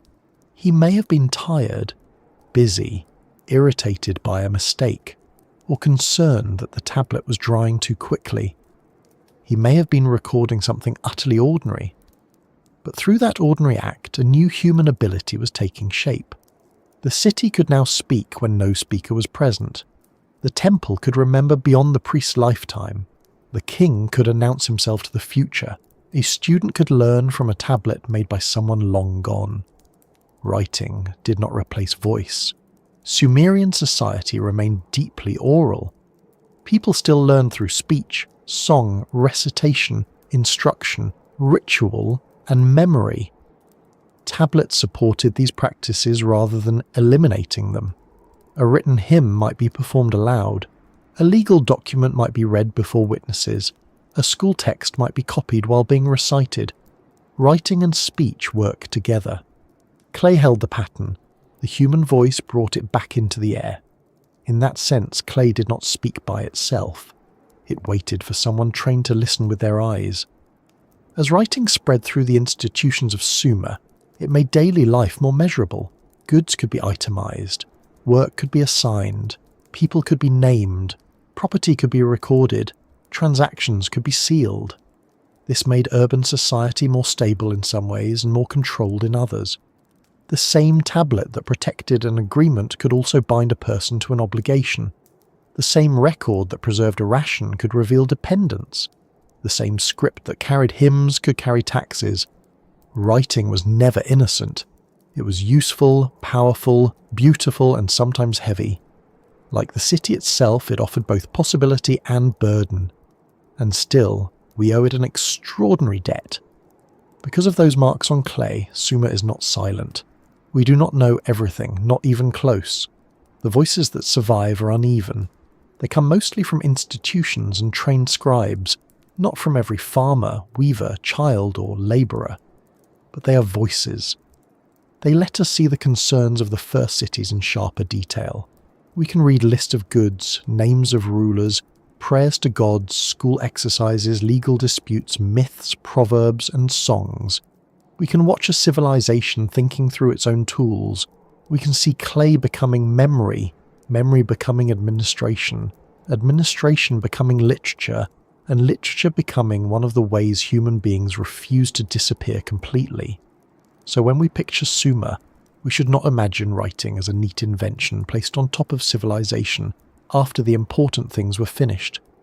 Writing grew from the same mud as the walls, the same institutions as the temples, the same fields as the grain accounts, the same need for order that kept canals clear and storehouses full. It was born in the busy middle of life. It smelled perhaps of wet clay, reeds, dust, grain, and human effort. It belonged to scribes, but also to farmers whose harvests were counted, workers whose rations were listed, kings whose claims were recorded, gods whose hymns were copied, and students whose practice tablets show that learning has always required patience. By the time Clay had learned to speak in Sumer, the city had gained a new kind of nervous system. Information could move through it, settle in storerooms, travel with goods, return as accounts, and remain after the moment had passed. The temples and palaces could manage more, trade could reach farther, disputes could be fixed in writing, stories could become traditions with a written backbone, and once writing entered daily life, it began to reveal daily life as well, not only the grand world of gods and kings, but the practical human world of food, work, exchange, ownership, family, and survival. From the tablets, we begin to glimpse the people of Sumer not only as builders of temples and inventors of script, but as neighbours, workers, traders, drinkers, borrowers, lenders, brewers, bakers, and citizens of a society where the sacred and the ordinary met in almost every bowl of barley and every jar of beer. From the tablets of Sumer, the first thing we often hear is not the voice of a king or a priest, but the quiet pressure of daily life. Grain measured out, beer issued as a ration, wool delivered to a workshop, a field leased, a debt recorded, a dispute settled, a name written down beside a number, as if the whole person could be held for a moment between a wedge mark and a quantity of barley. It is easy, when looking back at the first civilization, to be drawn toward the tallest buildings and the grandest ideas, the temples, the gods, the kings, the invention of writing, the rising shape of the city against a pale sky. But most Sumerians did not spend their days inventing civilization in a dramatic way. They woke up, worked, ate, traded, worried, rested, celebrated, complained, and tried to get through the season with enough food, enough favour, and preferably without being dragged into an argument about irrigation rights before breakfast. Daily life in ancient Sumer was practical, crowded, and deeply organised by the rhythms of work. The city was alive because the countryside fed it, and the countryside functioned because canals, fields, animals and labour had to be managed every season. Farmers were among the foundation of Sumerian society. They worked fields of barley, cared for irrigation channels, harvested crops, and delivered portions of produce to households, temples or officials depending on land arrangements and obligations. The work would have been physically demanding.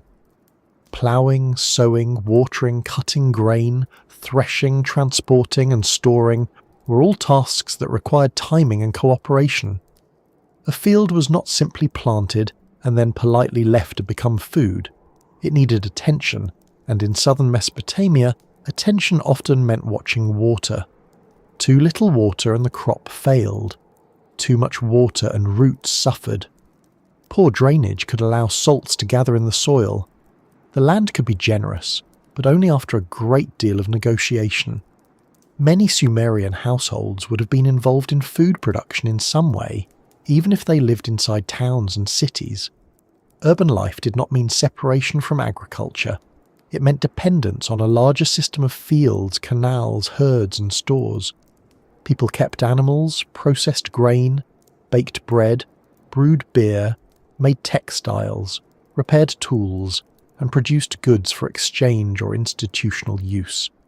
The home was not just a private place for resting at the end of the day. It was often a place of production. Courtyards could hold ovens, grinding stones, storage jars, baskets and work areas. A family might prepare meals, weave cloth, shape small objects, care for children, and manage household supplies all within the same domestic space. If the modern kitchen sometimes feels busy, imagine adding grain grinding, textile work, animal noise, and the possibility that a temple official may be interested in your deliveries. Food in Sumer was centred heavily on grain. Barley was especially important, partly because it grew well under the conditions of irrigated southern Mesopotamia and could tolerate salt better than some other crops.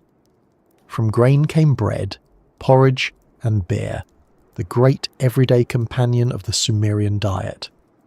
Bread could be baked in different forms, and meals might include onions, leeks, garlic, legumes, dates, dairy products, fish, and occasionally meat. Fish from rivers and marshes were important, as were sheep and goats for milk, meat, hides, and wool. Date palms provided fruit, sweetness, shade, and useful materials. The Sumerian diet was not a parade of luxury, but neither was it simply a bowl of plain grain in every hand forever. Though some workers receiving rations may have felt suspiciously close to that arrangement, beer deserves special attention, because in Sumer, beer was not merely a drink for celebration. It was a staple, a ration, an offering, a social lubricant, and possibly one of the oldest arguments in favour of civilization. Sumerian beer was made from barley, often using a kind of beer bread that could be crumbled and fermented. It was thick, nutritious, and probably quite different from the clear modern drink many people imagine. People may have drunk it through straws to avoid sediment, which gives us the charming image of ancient Mesopotamians sitting together over a jar, sharing a beverage with the seriousness of people who understood that grain could become morale. Beer appears in ration lists, temple offerings, myths, and daily accounts. Workers could be paid partly in beer, gods received beer, people celebrated with beer. In one famous Sumerian hymn, the goddess Ninkasi is associated with brewing, showing that even beer had its divine patronage. A civilization that gives brewing its own sacred language clearly understood that daily comfort matters. Markets and trade brought another layer of life into the city. Sumerian cities were not isolated agricultural villages, they were active centres of exchange. Inside them, goods moved between households, temples, palaces, workshops, and merchants. Grain, wool, textiles, pottery, oil, dates, fish, animals, tools, baskets, and luxury materials all circulated. Some exchange took place through institutions, with goods collected and redistributed by temples or palaces. Some took place through private trade, contracts, and merchants. The Sumerian word for merchant, often rendered as damgar in later contexts, points to people whose work involved movement, negotiation, and the handling of goods across distance. Merchants were necessary because southern Mesopotamia lacked many important raw materials. Stone, timber, metals, and precious materials had to come from elsewhere. The cities of Sumer had mud, reeds, grain, and wool in abundance, but if someone wanted copper, cedar, diorite, or lapis lazuli, they had to look beyond the flat alluvial plain. This meant that Sumer was tied into long-distance trade networks. Goods could come from the mountains, the Gulf, Iran, Anatolia, the Levant, and beyond. Boats moved along rivers and canals. Donkeys carried loads overland. Merchants negotiated, measured, sealed, and recorded. A shipment of woolen textiles or grain might be exchanged for raw materials unavailable at home. Trade was risky, of course. Goods could be damaged, stolen, delayed, or lost. A merchant travelling far from the city carried not only cargo but uncertainty, which is one of the oldest travel companions and rarely pays its share. Written contracts, seals, and witnesses helped manage this uncertainty. They could define responsibilities, record loans, and formalise agreements. Commerce helped spread goods, but also habits of record-keeping, calculation, and trust built through official marks. Within the city, markets would have been busy, sensory places. We should be cautious about imagining a modern open marketplace in exact detail, with neat stalls and cheerful price tags, but exchange spaces certainly existed wherever people gathered, traded, and moved goods. Picture baskets of dates, jars of oil, fish, wool, pottery, leather goods, tools, bread, beer, reeds, and small crafted objects. Imagine the sound of bargaining, animals shifting, people calling out, a potter explaining that this vessel is definitely superior to the other one, a customer insisting that the price is absurd and possibly an insult to the gods. Markets are ancient theatres of human behaviour. The goods change, the currencies change, the sandals change, but the tone of negotiation may be one of history's most stable inventions. Money in the modern coin sense had not yet arrived. Exchange was often measured in commodities, especially barley and silver by weight. Barley could function as a unit of value for daily transactions and rations, while silver was used in larger or more formal exchanges. This does not mean people walked around with little bags of coins. They measured value by weight and quantity. A debt might be stated in barley or silver. Wages and rations could be issued in grain, oil, wool, or beer. The economy was not purely barter, nor was it a modern cash economy.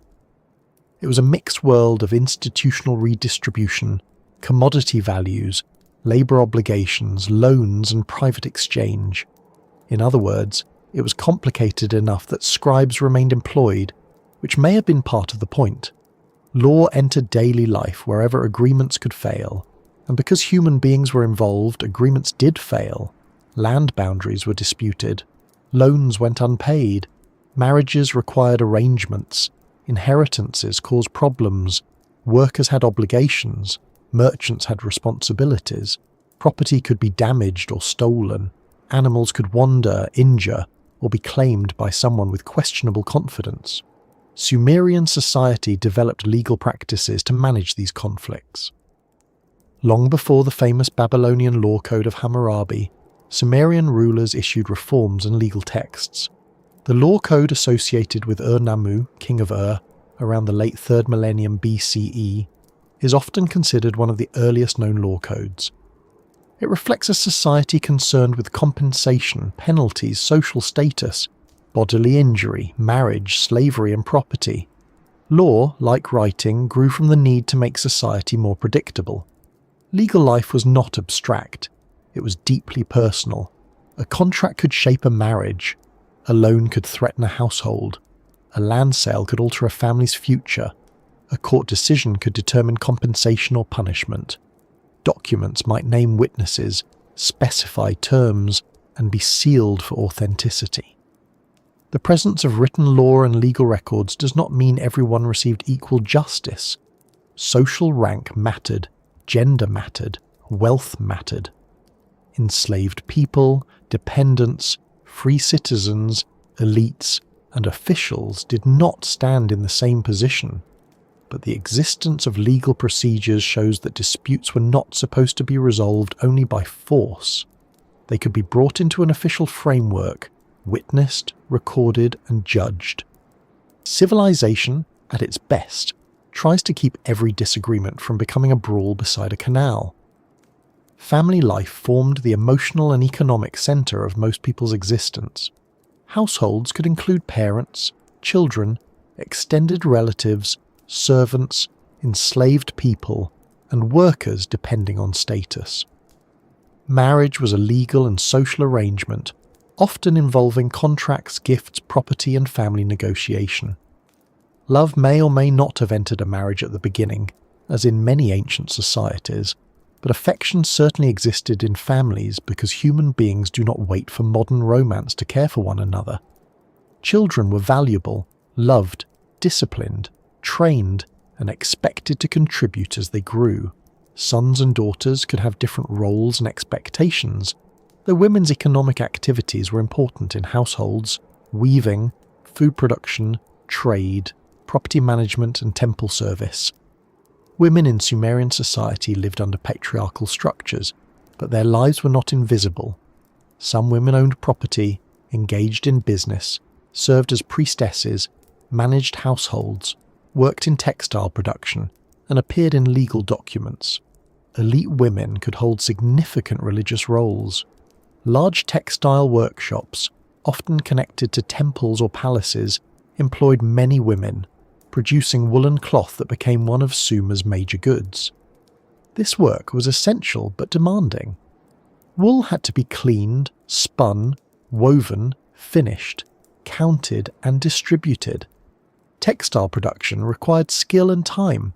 A woven cloth carried with it not just material value but hours of labour, the kind that can vanish from grand historical summaries unless we deliberately bring it back into view. Children learned by watching and doing. A farmer's child learned the fields, animals, tools, and seasons. A craftsperson's child might learn a trade. Children destined for scribal work entered a more formal world of education. Scribal school was difficult, repetitive, and sometimes strict.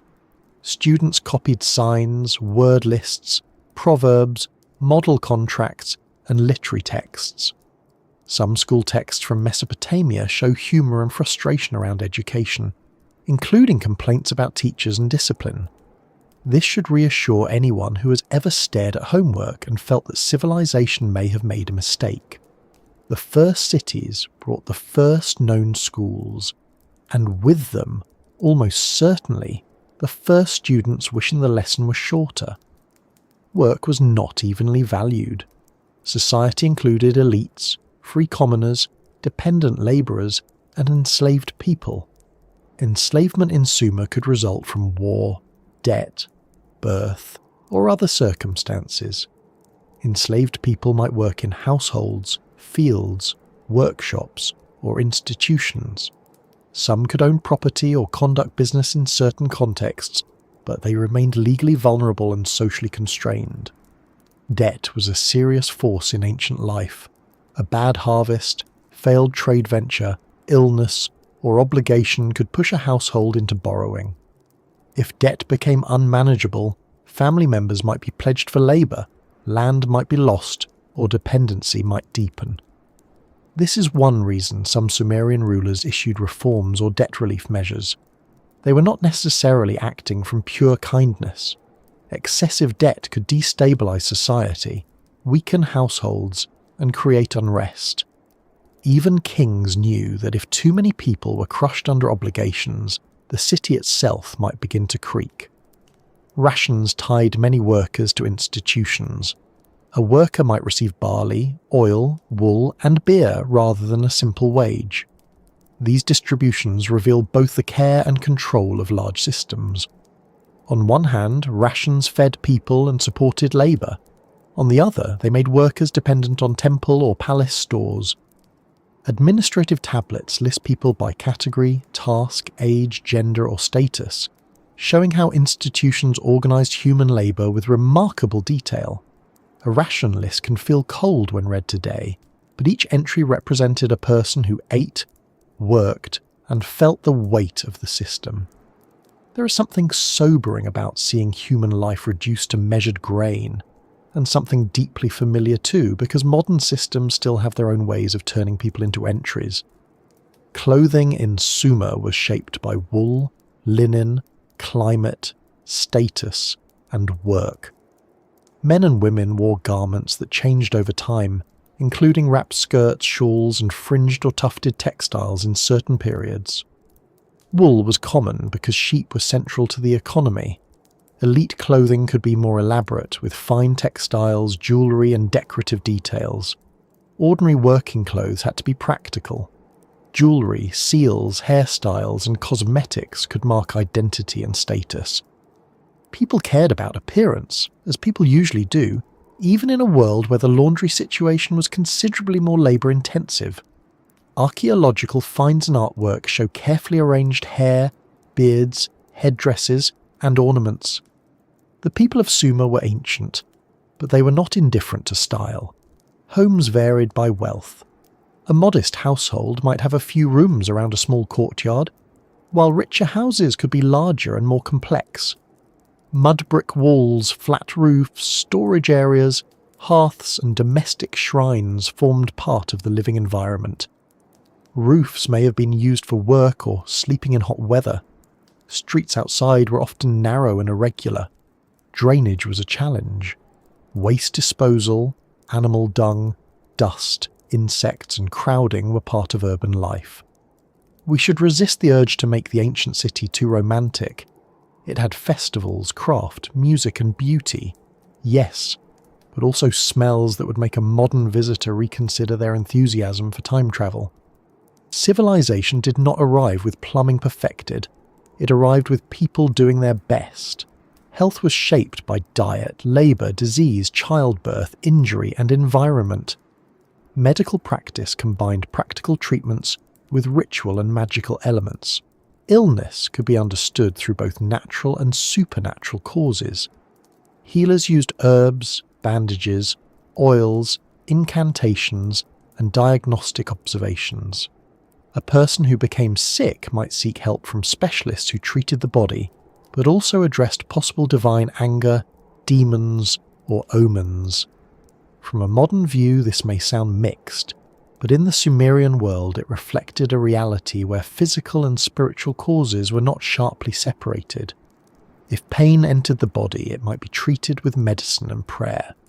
When the world is full of gods and unseen forces, a careful person covers all possibilities. Religion entered the household as well as the temple. Families honoured personal gods, ancestors and protective spirits. Small shrines or offerings may have been a part of domestic life. People sought divine help with fertility, health, safety and prosperity. The great gods of the city stood above public life, but personal devotion mattered too. A person might feel attached to a protective deity, hoping for guidance and mercy in a world where fate could change quickly. The presence of the gods was not limited to festival days. It touched cooking, birth, dreams, illness, contracts, journeys, and death. The sacred lived close to the ordinary, not as a separate glow, but as part of the way people explained the risks of being alive. Leisure existed, though for most people it was shaped by the demands of labour. People gathered to drink beer, share meals, listen to music, tell stories, participate in festivals, play games, and enjoy companionship. Board games were known in Mesopotamia, including games of strategy or chance. Music used lyres, drums, flutes, and other instruments. Festivals could bring processions, feasting, performance, and communal excitement. These moments mattered. They interrupted routine and gave people shared experiences beyond work. A city was not only a place of obligation, it was also a place where crowds could celebrate, where music could rise from courtyards, where beer jars could be shared, and where someone might tell a story so well that listeners forgot for a while the heat, debt, and difficult canal work waiting in the morning. Death was also part of daily thought. Burial practices varied by period and status, but many people were buried with goods such as pottery, jewellery, tools, or food offerings.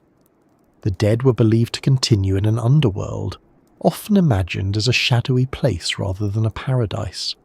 Families had obligations to remember and care for the dead through offerings. Ancestors remained connected to the household.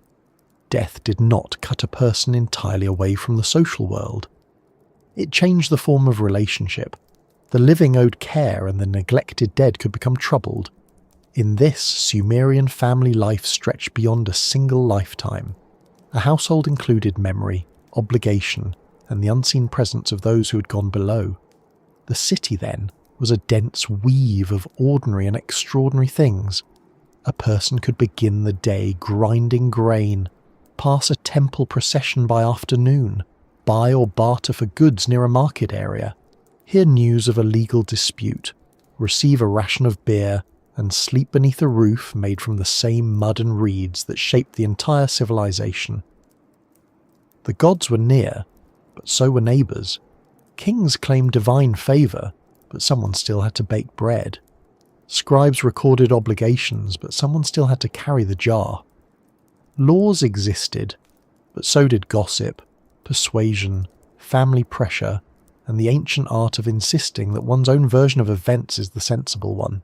What makes Sumer feel so alive is this mixture. It was both strange and familiar. Strange because its gods, language, clothing, laws and city-states belonged to a world very distant from ours. Familiar because its people dealt with food, work, debt, family, education, trade, authority, illness, pleasure and worry. They wanted security. They wanted their children to live. They wanted harvest to succeed. They wanted agreements honoured, goods delivered, and perhaps a little beer at the end of the day. They lived under systems larger than themselves, sometimes helped by those systems, sometimes trapped by them. They created order because life without order was dangerous, then discovered that order itself could become demanding. The human side of Sumer is not separate from its great achievements. It is the reason those achievements mattered. Writing mattered because people needed memory. Law mattered because people had conflicts. Markets mattered because people needed things they did not produce themselves. Beer mattered because bodies needed nourishment and minds needed relief. Temples mattered because people looked at the uncertainty of life and saw divine power behind it. Cities mattered because living together made more possible, even while making everything more complicated. The first civilization was not an idea floating above history. It was a lived place, made from meals, contracts, songs, rations, debts, births, burials, bargains, and the soft scrape of reed against clay.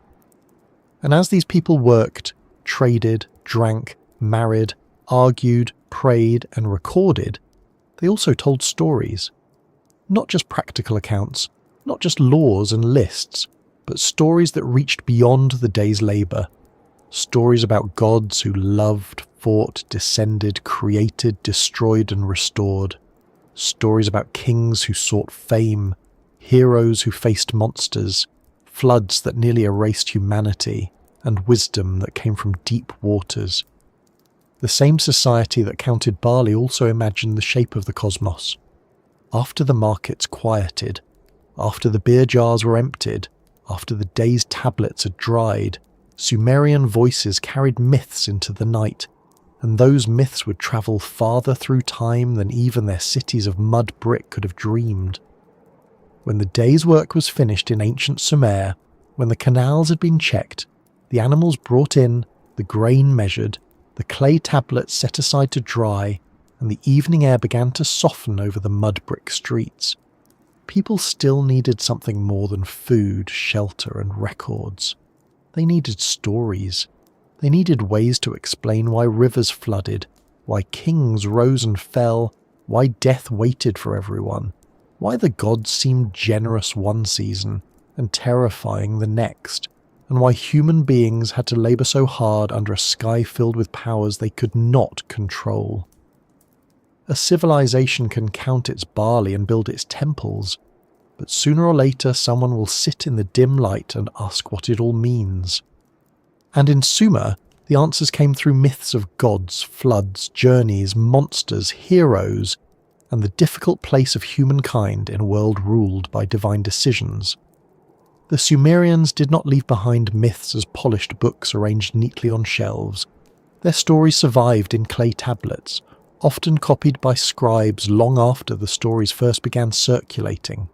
Some tablets are broken, some lines are missing, some versions differ from others.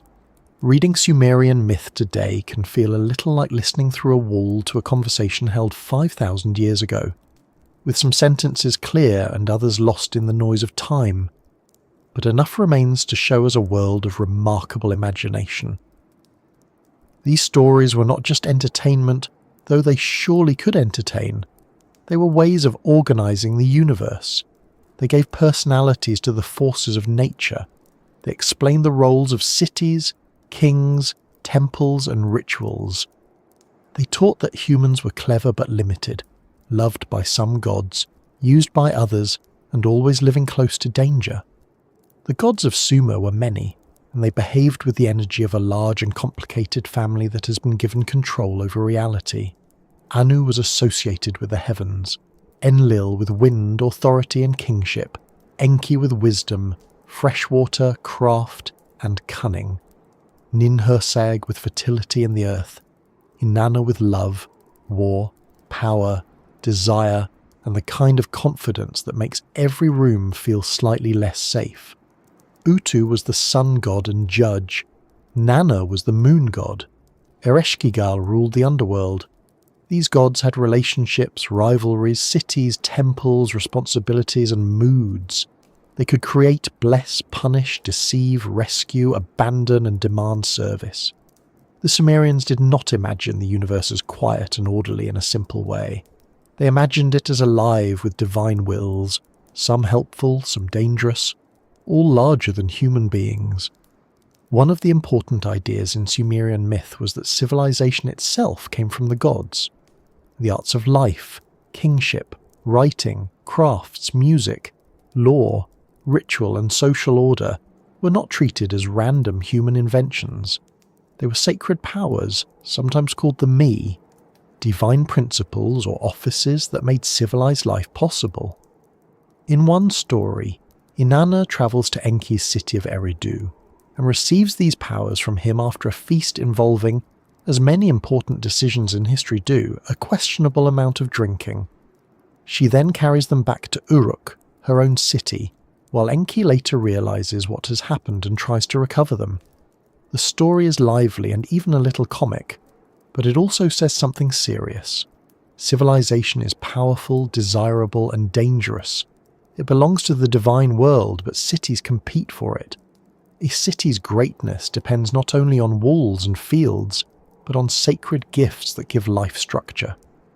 Inanna herself is one of the most fascinating figures in all Sumerian religion.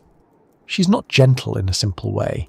She is love and battle, attraction and ambition, beauty and violence, political power and personal intensity. She can be generous, but she's not predictable.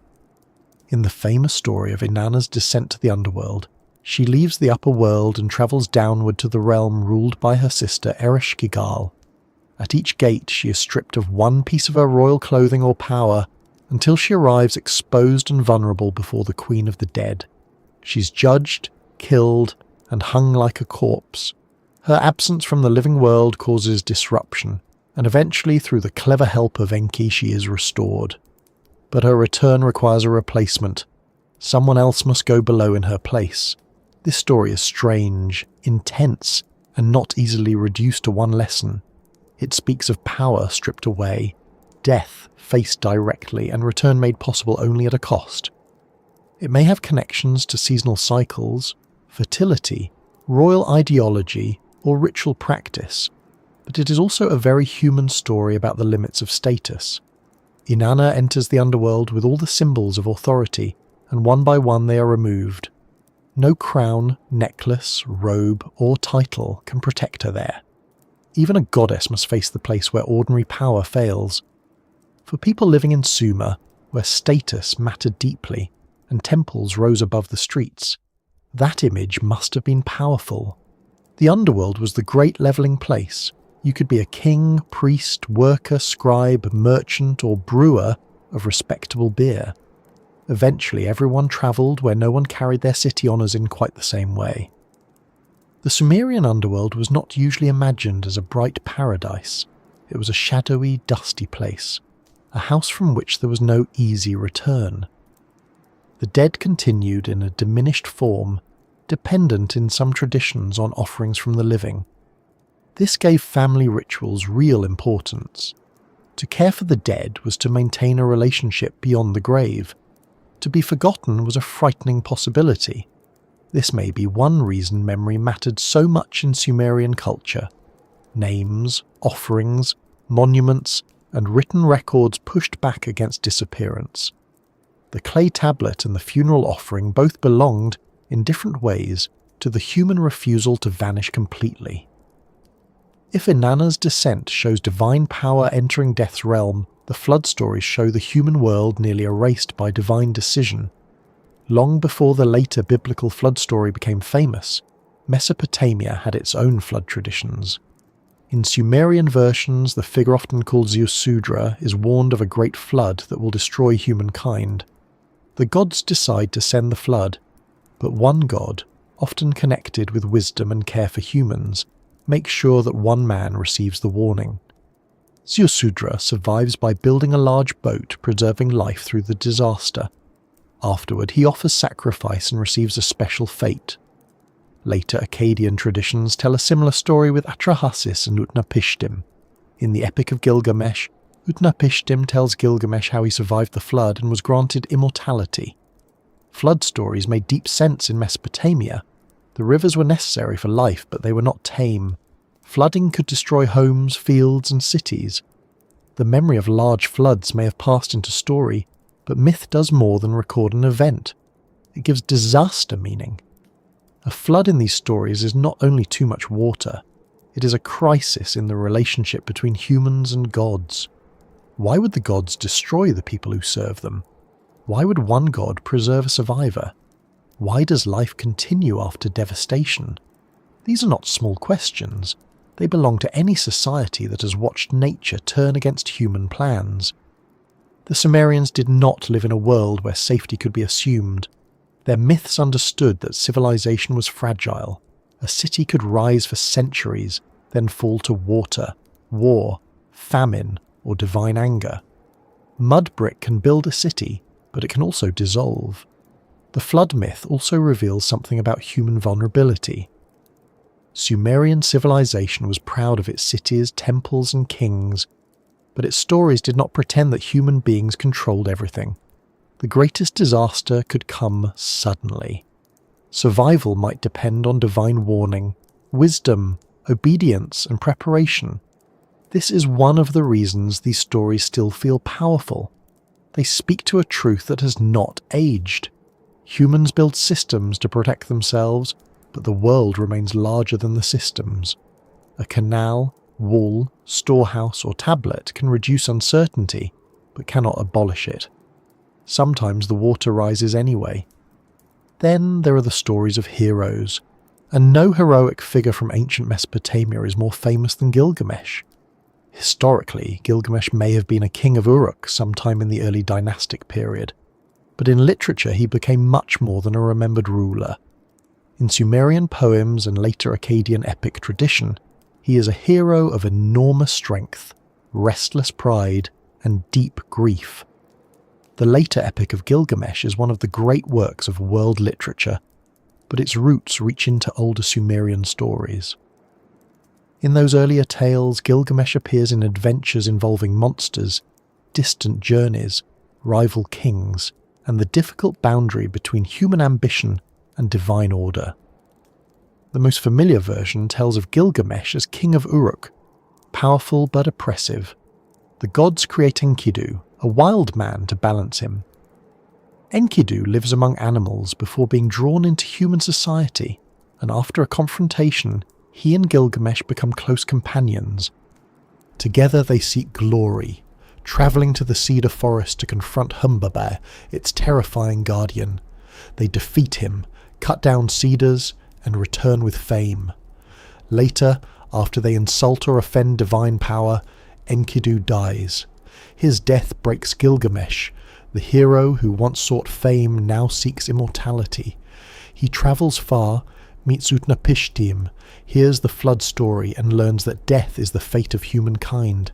He returns to Uruk not with eternal life, but with a different understanding. The city walls remain. His name may survive, but he himself is mortal. This is why Gilgamesh feels so modern, even across such a distance. At first, he wants greatness. Then he wants his friend back. Then he wants never to die. These are not ancient concerns in a dusty cabinet. They are human concerns. Anyone who has lost someone understands why Gilgamesh cannot accept Enkidu's death. Anyone who has looked at a city, a career, a family, or a work of art and hoped something of themselves might remain, understands the final return to Uruk. The epic does not solve mortality. It does not hand Gilgamesh a secret key and say, "Here you are, no more death, sorry for the inconvenience." It teaches something harder. Human beings cannot live forever, but they can build, remember, love, mourn, and leave traces. It is not a cheerful answer exactly, but it is an honest one.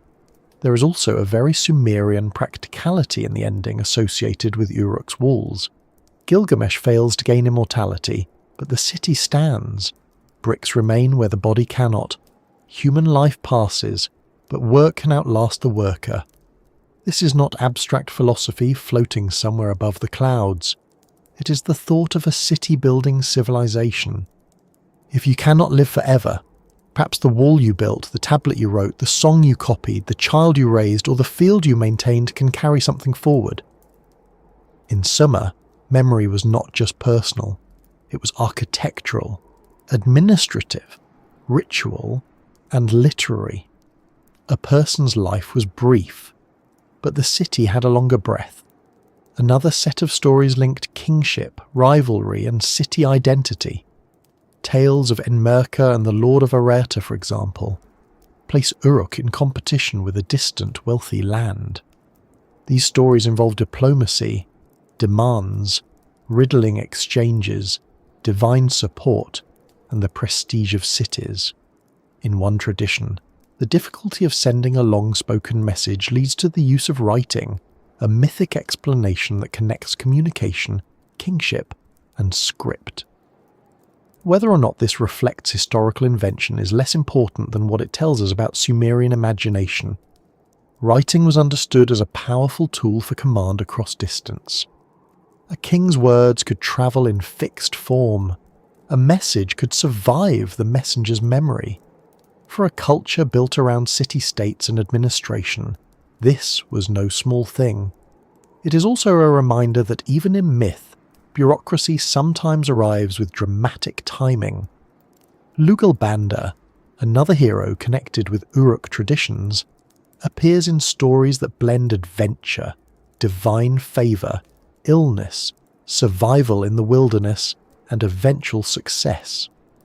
These tales show heroes not only as strong warriors, but as figures who must endure vulnerability. They get lost, become sick, seek help from gods, and use intelligence as much as strength. This is important. Sumerian heroic tradition was not simply about hitting monsters with impressive confidence. It often concerned the relationship between human limits and divine assistance. A hero might be brave, but without the gods, bravery could become a very quick route to disaster. The gods in these stories did not always behave in ways humans would call fair.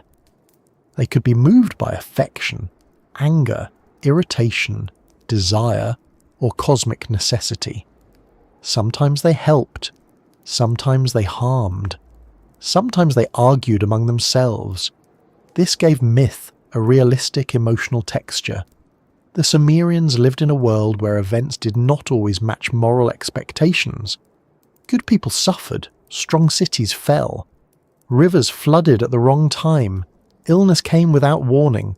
A world ruled by multiple powerful gods who did not always agree may have seemed like an honest explanation. It allowed for order, but also for conflict, uncertainty, and the feeling that human beings were caught in decisions made above them. Many myths also dealt with creation and the ordering of the world. They explained how gods assigned roles, organized lands, brought fertility, established cities, and gave humans tasks. In some Mesopotamian traditions, humans are created to relieve the gods of labor. This idea may sound unflattering, as if humanity's first job description was simply do the difficult work so the divine beings can rest.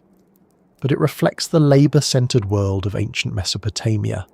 Work was fundamental. Fields needed farming, canals needed clearing, temples needed offerings. The gods, imagined with human-like needs and households, required service. Humans existed within that system as necessary workers and worshippers. It may not be a modern inspirational slogan, but it fit a society where labour, obligation, and sacred order were tightly connected. Sumerian myths were preserved and reshaped in scribal culture. This matters because the stories we read are not simply folk tales captured directly from a fireside. They pass through the hands of trained scribes, copied in schools, stored in temples and libraries, adapted across languages and centuries. A myth could exist orally, ritually, and textually at the same time. A student might copy a myth as part of education. A priest might recite hymns in ritual. A storyteller might perform heroic tales. A scribe might preserve an older version because it belonged to learned tradition. The clay tablets we have are moments in a long life of storytelling. They are not the whole river, but cups of water taken from it. Because many tablets are damaged, modern readers often encounter Sumerian myths with gaps. A line breaks off. A name is missing. A crucial action disappears into the broken edge of a tablet. This can be frustrating, but it also gives the stories a certain humility. We are not masters of them. We are guests among fragments. The ancient scribes did not write for us, and the clay did not owe us completeness. When we reconstruct these myths, we are doing our best with what survived. And survival itself was often accidental. A tablet may have been baked in a fire that destroyed the building around it. A school exercise may have been discarded and then preserved by burial. The past reaches us through chance as much as intention, which is a useful thing to remember whenever we feel too confident about the neatness of history. The stories Sumer left behind also influenced later Mesopotamian cultures. Akkadian, Babylonian and Assyrian scribes inherited, adapted, translated and reinterpreted Sumerian material. Sumerian remained a language of scholarship and ritual long after it ceased to be spoken in daily life. Its myths continued to matter because they belong to the deep cultural memory of Mesopotamia. Gods received new names or merged with related deities. Stories changed shape. Heroes travelled into new versions. The flood tradition moved across cultures. Gilgamesh grew from Sumerian tales into a larger epic. Sumer's cities eventually declined, but its stories did not simply stop. They entered the bloodstream of later civilizations. This is one reason Sumer feels both very ancient and strangely close. Its myths are among the earliest written stories we can read, yet they deal with questions that have never gone away. Why do people die? What makes a good ruler? Can fame answer grief? Why do disasters happen? What do humans owe the divine? What is the cost of civilization? How much can cleverness overcome? And where does human strength fail? These questions are older than Sumer, certainly, but Sumer pressed them into clay. That gave them a new kind of endurance. A question spoken by firelight disappears unless someone remembers it. A question written on a tablet can sleep underground for millennia and wake in the hands of a reader who lives in a world of electricity, satellites and alarm clocks that still somehow fail to make mornings easier. The myths also show how deeply Sumerians connected story with place. Uruk, Eridu, Nippur, Ur, and other cities were not just political centres, they were sacred landscapes. A myth could explain why a city mattered, why its god was powerful, why its temple deserved offerings, why its ruler had authority. Stories gave cities memory and prestige. They placed local institutions inside cosmic history. A temple was not only an old building, it was tied to divine acts. A ruler was not only a man with power, he stood in a chain of sacred legitimacy.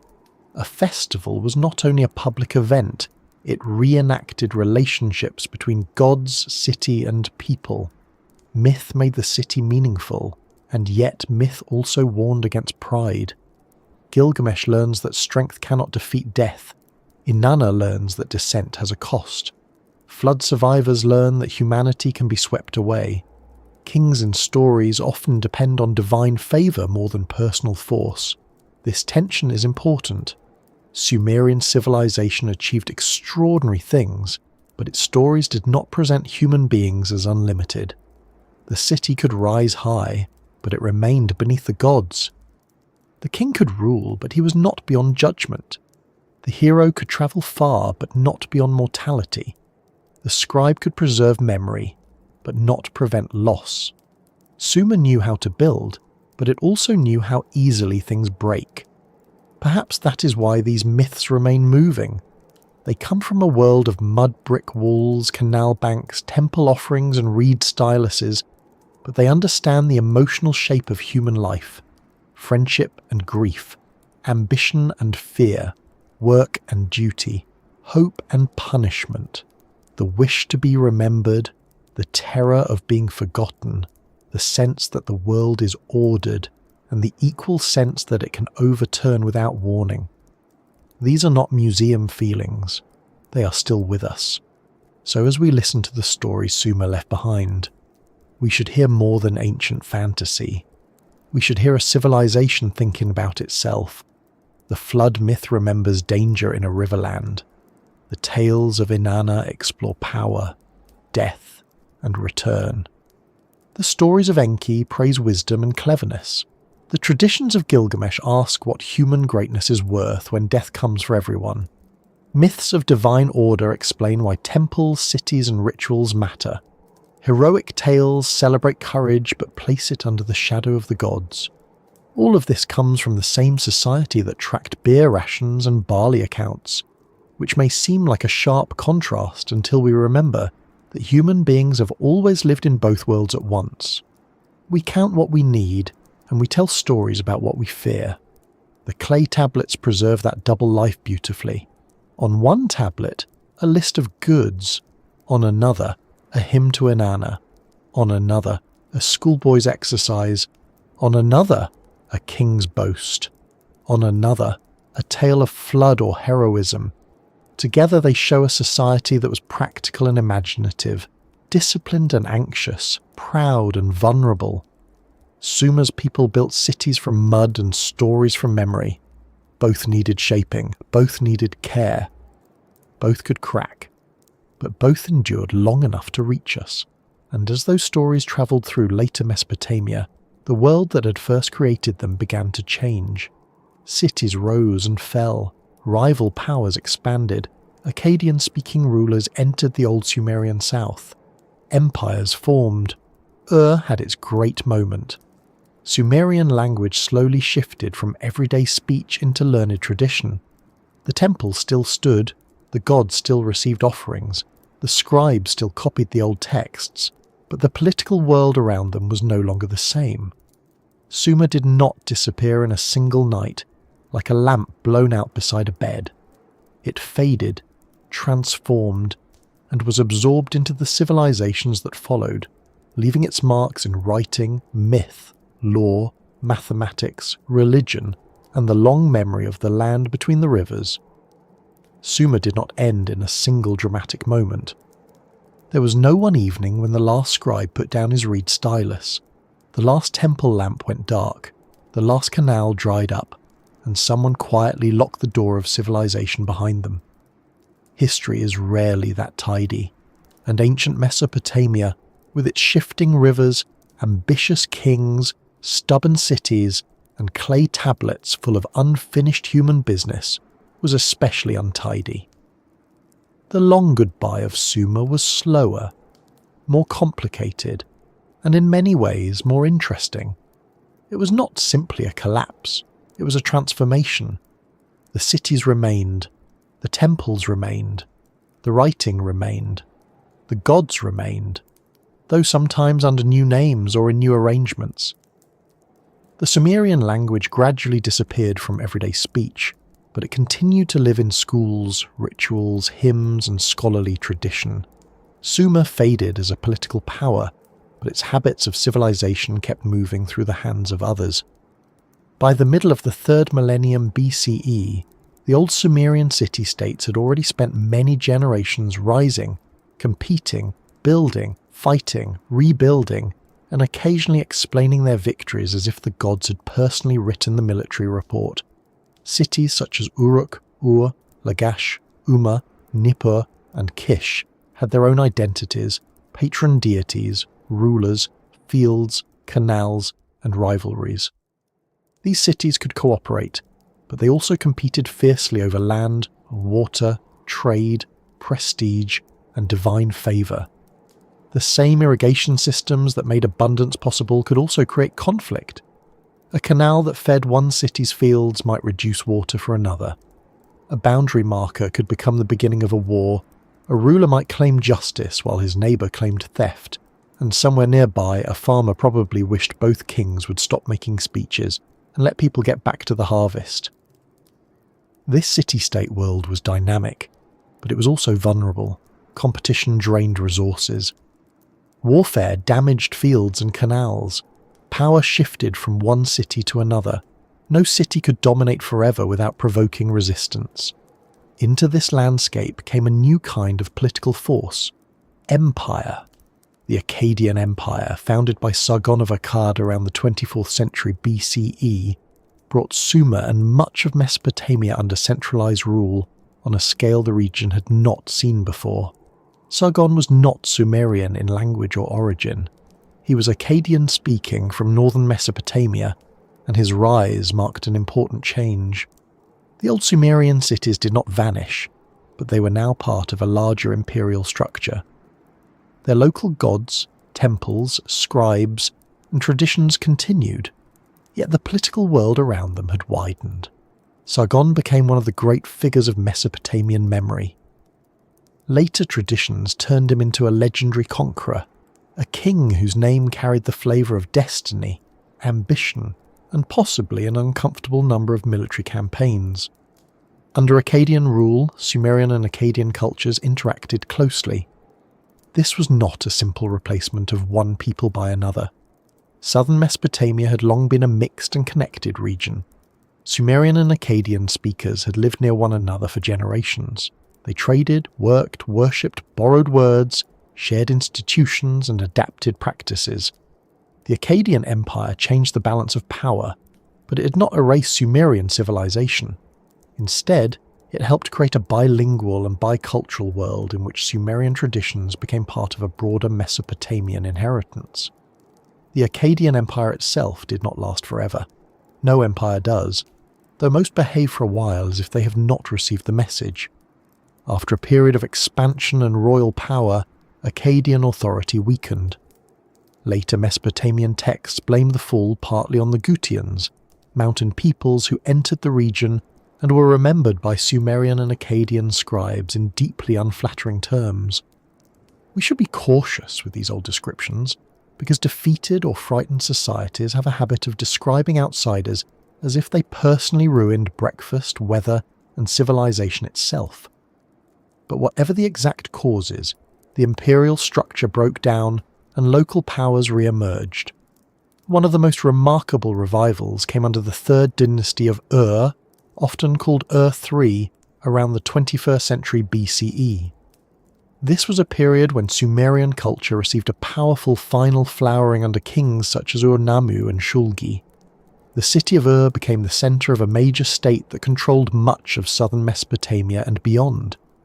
Administration became highly organised. Scribes produced vast numbers of tablets. Temples were restored. Canals were managed. Laws were issued. Monumental building projects were sponsored, including the famous ziggurat of Uruk, which rose from the city like a stepped mountain of brick. If Sumer was saying goodbye, it was doing so with impressive architecture and a great deal of paperwork. Ur-Nammu, the founder of the dynasty, is associated with one of the earliest known law codes. His rule presented kingship as a force for justice, order, and restoration. Shulgi, his successor, took royal self-presentation even further. He portrayed himself as warrior, scholar, athlete, judge, builder, and favoured servant of the gods. A resume so complete that one wonders whether anyone in the palace dared suggest a quiet afternoon. The other three kings used Sumerian as a language of royal authority and high culture, even as Akkadian was increasingly important in speech and administration. This period shows Sumerian identity being preserved and strengthened at the very moment when the deeper linguistic and political world was changing. The Ur III state was intensely bureaucratic. Its tablets record labour, animals, grain, textiles, land, deliveries, and countless administrative details. To modern readers, this can feel overwhelming, like opening a storage room and finding 5,000 years of receipts stacked to the ceiling. But these records are one of the reasons we know so much about the period. They reveal an economy managed through institutions, officials, scribes, and standardized procedures. Workers were organized, goods were counted, rations were distributed, temples and state authorities operated at a large scale. It was an astonishing system, and like many astonishing systems, it required constant maintenance and placed heavy demands on the people inside it. Yet even Ur-3 could not last. Pressures mounted from several directions. Amorite groups moved into Mesopotamia. Elam, to the east, became a serious threat. Internal strains, administrative burdens, environmental problems, and military challenges weakened the state. Around 2004 BCE, Ur fell to Elamite forces. Later, laments remembered the destruction in heartbreaking terms, describing the city abandoned by its gods, its streets filled with sorrow, its temple desecrated, its people scattered. These laments are literary and theological, not simple newspaper reports, but they preserve the emotional reality of collapse. For those who lived through it, the fall of Ur was not just a political event, it was the breaking of a sacred order. The city of the moon god had been brought low. The gods, it seemed, had withdrawn. One of the most moving Sumerian literary works from this world is the Lament for Ur, a text that mourns the city's destruction and tries to make sense of disaster through divine decision. The city is personified, its goddess grieves, its streets are empty, its people suffer. The text does what humans often do after catastrophe. It searches for meaning while still standing among ruins. Why did this happen? Who allowed it? Can restoration come? The lament is not only about one city, it is about the fragility of all human building. Mud bricks rise, kings boast, scribes record, temples gleam, and then war, famine, or political failure can undo what generations made. Sumerian literature understood this deeply. It had always known that civilization was precious because it was vulnerable. After the fall of Ur-3, Sumerian political power did not return in the same way. New dynasties rose in cities such as Isin and Larsa. Amorite rulers became increasingly important. Eventually, Babylon, under Hammurabi in the 18th century BCE, would become the dominant power in southern Mesopotamia. By then, the Sumerian language was no longer spoken as the everyday language of the population. Akkadian and its dialects had taken that role. But Sumerian did not simply disappear. It became a learned language, preserved by scribes in schools and temples. It was copied, studied, recited, and used in religious and scholarly context for centuries. In that sense, Sumer became something like a classical foundation for later Mesopotamia. Its living political world faded, but its cultural authority remained. This is one of the most important parts of Sumer's long goodbye. A spoken language can die in the streets while still living on tablets. Sumerian became a language of tradition. Students learned Sumerian signs and words long after no child was learning it naturally at home. Scribal schools copied old compositions. Priests preserved hymns. Scholars maintained lexical lists that explained Sumerian words in Akkadian. The old language became difficult, prestigious, and sacred. It belonged to education, ritual, and the deep past. This is a familiar pattern in human history. A language may stop being ordinary and become powerful in a different way. It no longer belongs to daily errands and market arguments, but to temples, schools, and memory. The echoes of Sumer spread through many later Mesopotamian achievements. Cuneiform, the writing system that began in Sumerian administration, was adapted for Akkadian and many other languages. It became the script of kings, merchants, scholars, astronomers, lawyers, and poets across the ancient Near East. A tool first used to count goods in Sumerian cities eventually recorded diplomatic letters, medical texts, omen series, mathematical tablets, astronomical observations, royal inscriptions, myths, and epics. The wedge-shaped signs travelled far beyond the world that first made them. They were used for millennia, long after Sumerian political identity had faded. Clay had learned to speak in Sumer, but it kept speaking in many accents. Sumer's influence also lived in law. The legal traditions of Mesopotamia did not begin and end with one famous code. Sumerian rulers had already used law, reform and royal justice as part of their authority.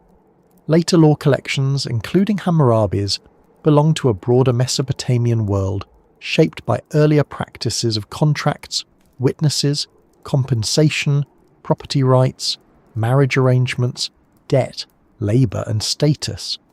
The idea that justice could be proclaimed by a king under divine authority had deep roots. So did the use of writing to make legal decisions durable. A written law code was never the whole reality of justice, of course. Everyday life was messier than any inscription. But the habit of placing justice into a written and royal framework was one of Sumer's enduring contributions. Sumer's mathematics also left long shadows. The sexagesimal system, based on 60, became central in Mesopotamian calculation. Its legacy still sits quietly in our own lives every time we divide an hour into 60 minutes, a minute into 60 seconds, or a circle into 360 degrees. Most people glancing at clock do not think, "Ah, yes, a faint Mesopotamian inheritance." They think, "I am late," or "Why is it only Tuesday?" But the inheritance is there. Timekeeping, geometry, astronomy, and calculation all carry traces of ancient numerical habits developed and refined in Mesopotamian scribal culture. Sumer did not invent every later mathematical practice by itself, but it helped build the early intellectual world from which those practices grew. In literature, the echoes are even more personal. Stories rooted in Sumerian tradition passed into Akkadian versions and later Mesopotamian culture. Gilgamesh, once associated with Uruk and Sumerian heroic poems, became the centre of a great epic that continued to be copied for centuries. Flood traditions travelled and transformed. Myths of divine descent, creation, kingship, wisdom, and mortality became part of a shared Mesopotamian imagination. Later cultures did not preserve Sumer as a museum piece. They reused it, translated it, argued with it, expanded it, and made it their own. That is how tradition often survives, not by staying perfectly still, but by being useful enough to change. The religious world of Sumer also continued in altered forms. Many gods remained important under Akkadian names or in broader Mesopotamian worship. Inanna was identified with Ishtar, Enki was known as Ea, Utu became Shamash, Nana became Sin. The divine family tree was translated, expanded and reinterpreted, but the old Sumerian sacred landscape remained visible beneath later layers. Temples continued to be rebuilt in ancient cities. Nippur remained a major religious centre. Continued to honour the moon god. The gods of Sumer did not vanish when Sumerians ceased to be spoken in ordinary life. They adapted to new languages, new kings, and new political worlds, as gods in long-lived traditions often do. But not all of Sumer's legacy was grand or scholarly. Some of it was ordinary and structural.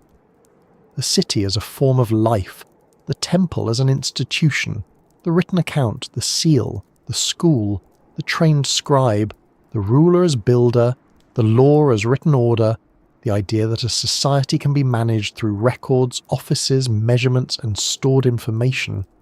These things may not sound as dramatic as heroes and floods, but they are among the strongest echoes of Sumer. Much of modern life still depends on systems that would be recognisable in spirit, if not in technology, to a Sumerian administrator.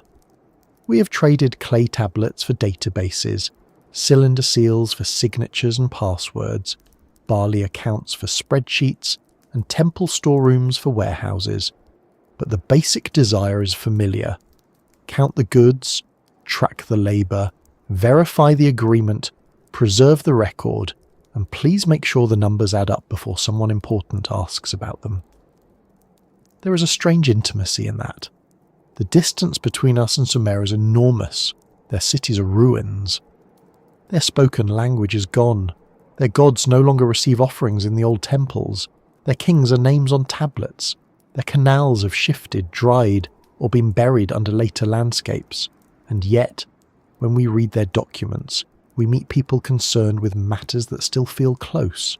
Debt, work, food, marriage, property, illness, ambition, grief, education, the hope that children will succeed, the fear that the city will fall, the wish to be remembered, the irritation of administrative error, which may be one of the true constants of human civilization. The physical remains of Sumer tell the same story of endurance and loss. Mud brick cities do not survive like stone cities. They erode, they slump, they become mounds. Walls dissolve back toward earth. Wind covers streets with dust. Later builders reuse old materials. Water shifts the landscape. Archaeologists digging into these tells uncover layers of occupation, floors above floors, walls beneath walls, tablets in rooms, broken pottery, seals, graves, foundations, and traces of fire. A Sumerian city is not found as it was on a single day. It is found as time folded it into the ground. The city becomes an archive, but not an orderly one. It must be read carefully, layer by layer, like a clay tablet that has been written on by centuries of living. Modern rediscovery of Sumer was itself a slow awakening. For many centuries, Sumer was almost forgotten. Later biblical and classical traditions remembered Babylon and Assyria more clearly than Sumer. The Sumerian language was unknown. The cities lay buried. It was only through 19th century archaeology and the decipherment of cuneiform that Sumer began to reappear in modern knowledge. Scholars realized that beneath the famous later civilizations of Mesopotamia stood an even older world with its own language, cities, kings, gods, and literature. In a sense, Sumer had not been silent. Its tablets had been waiting. We were the ones who had forgotten how to listen. Once cuneiform was deciphered and Sumerian began to be understood, the first civilization stepped back into history. Not fully, never fully, because the past does not return whole. But enough came back to change our understanding of humanity's beginnings. Here were cities older than many famous ancient monuments. Here were records of workers, priests, merchants, laws, schoolchildren, kings, and myths. Here was writing at its early roots. Here was urban life forming in mud brick and canal water. Here was a civilization that had shaped much of what came after, and yet had nearly vanished from memory. It is difficult not to feel a quiet respect for clay in moments like this. Paper burns easily. Digital files vanish with a click. But clay, patient and unimpressed, can wait under the ground for thousands of years. The end of Sumer, then, was not only an ending, it was a handover. Sumer handed writing to later Mesopotamia. It handed myths, gods, literary forms, administrative systems, legal habits, mathematical tools and models of kingship. It handed over the city as a sacred and economic organism. It handed over the idea that human society could be organized through institutions so large that memory had to be stored outside the mind. These inheritances were changed by those who received them. Akkadians, Babylonians, Assyrians and others did not merely copy Sumer, they transformed it. But without Sumer, the story of the ancient Near East would have begun differently. And perhaps that is the best way to think about the first civilization. Not as a perfect beginning, not as a golden age, and not as a single bright invention from which everything else simply followed. Sumer was a beginning full of problems. It had inequality, war, debt, forced labour, environmental strain and political instability. Its cities could be harsh. Its institutions could be heavy. Its gods could be frightening. But it also gave humanity tools of astonishing power: writing, urban organisation, legal memory, literature, mathematics, and the habit of building systems that outlast individuals. It showed what humans could do when they gathered in large numbers beside difficult rivers and decided season after season to keep going. The people of Sumer were not trying to become ancient. They were trying to live. They built houses because they needed shelter. They dug canals because fields needed water. They made offerings because the gods mattered. They wrote tablets because memory needed help. They told stories because grief, fear, love, and wonder needed shape. They raised cities from mud because that was the material the land gave them. And though those cities eventually fell, their marks remained. Not everywhere, not evenly, not without loss, but enough. So now, as our journey through Sumer comes to rest, imagine once more the land between the rivers, the flat fields under the sun, the canals carrying brown water toward barley, the reed beds shifting in the wind, the mud brick walls warming through the day and cooling at night, the temple rising above the lanes, the scribe pressing careful wedges into clay, the brewer tending a jar, the farmer watching the water level, the child learning signs, the priest preparing offerings, the king boasting of justice, the storyteller speaking of floods and heroes while listeners lean in, already knowing that life is fragile and memory is precious. Thousands of years have passed since Sumer cities first rose from the river plain. Their bricks have softened, their gods have gone quiet. Their language no longer fills marketplaces or courtyards. But the world they helped make is still around us in ways both obvious and hidden. It is in the written record, in the city street, in the legal contract in the school exercise, in the measured hour, in the old story retold, in the human need to count, build, worship, trade, remember, and ask what remains after we're gone. Sumer's goodbye was long, but it was not silence. It was an echo, and we are still living inside its sound. And if this quiet walk through the first civilization has brought you a little calm, or helped the ancient world feel a little closer and more human, I'd be very grateful if you liked the video, subscribed, and shared this sleepy corner of history with someone else who might enjoy drifting through the deep past. The people of Sumer could not have imagined us listening from so far ahead in time, in rooms lit by screens rather than oil lamps, beneath skies crossed by satellites instead of temple omens.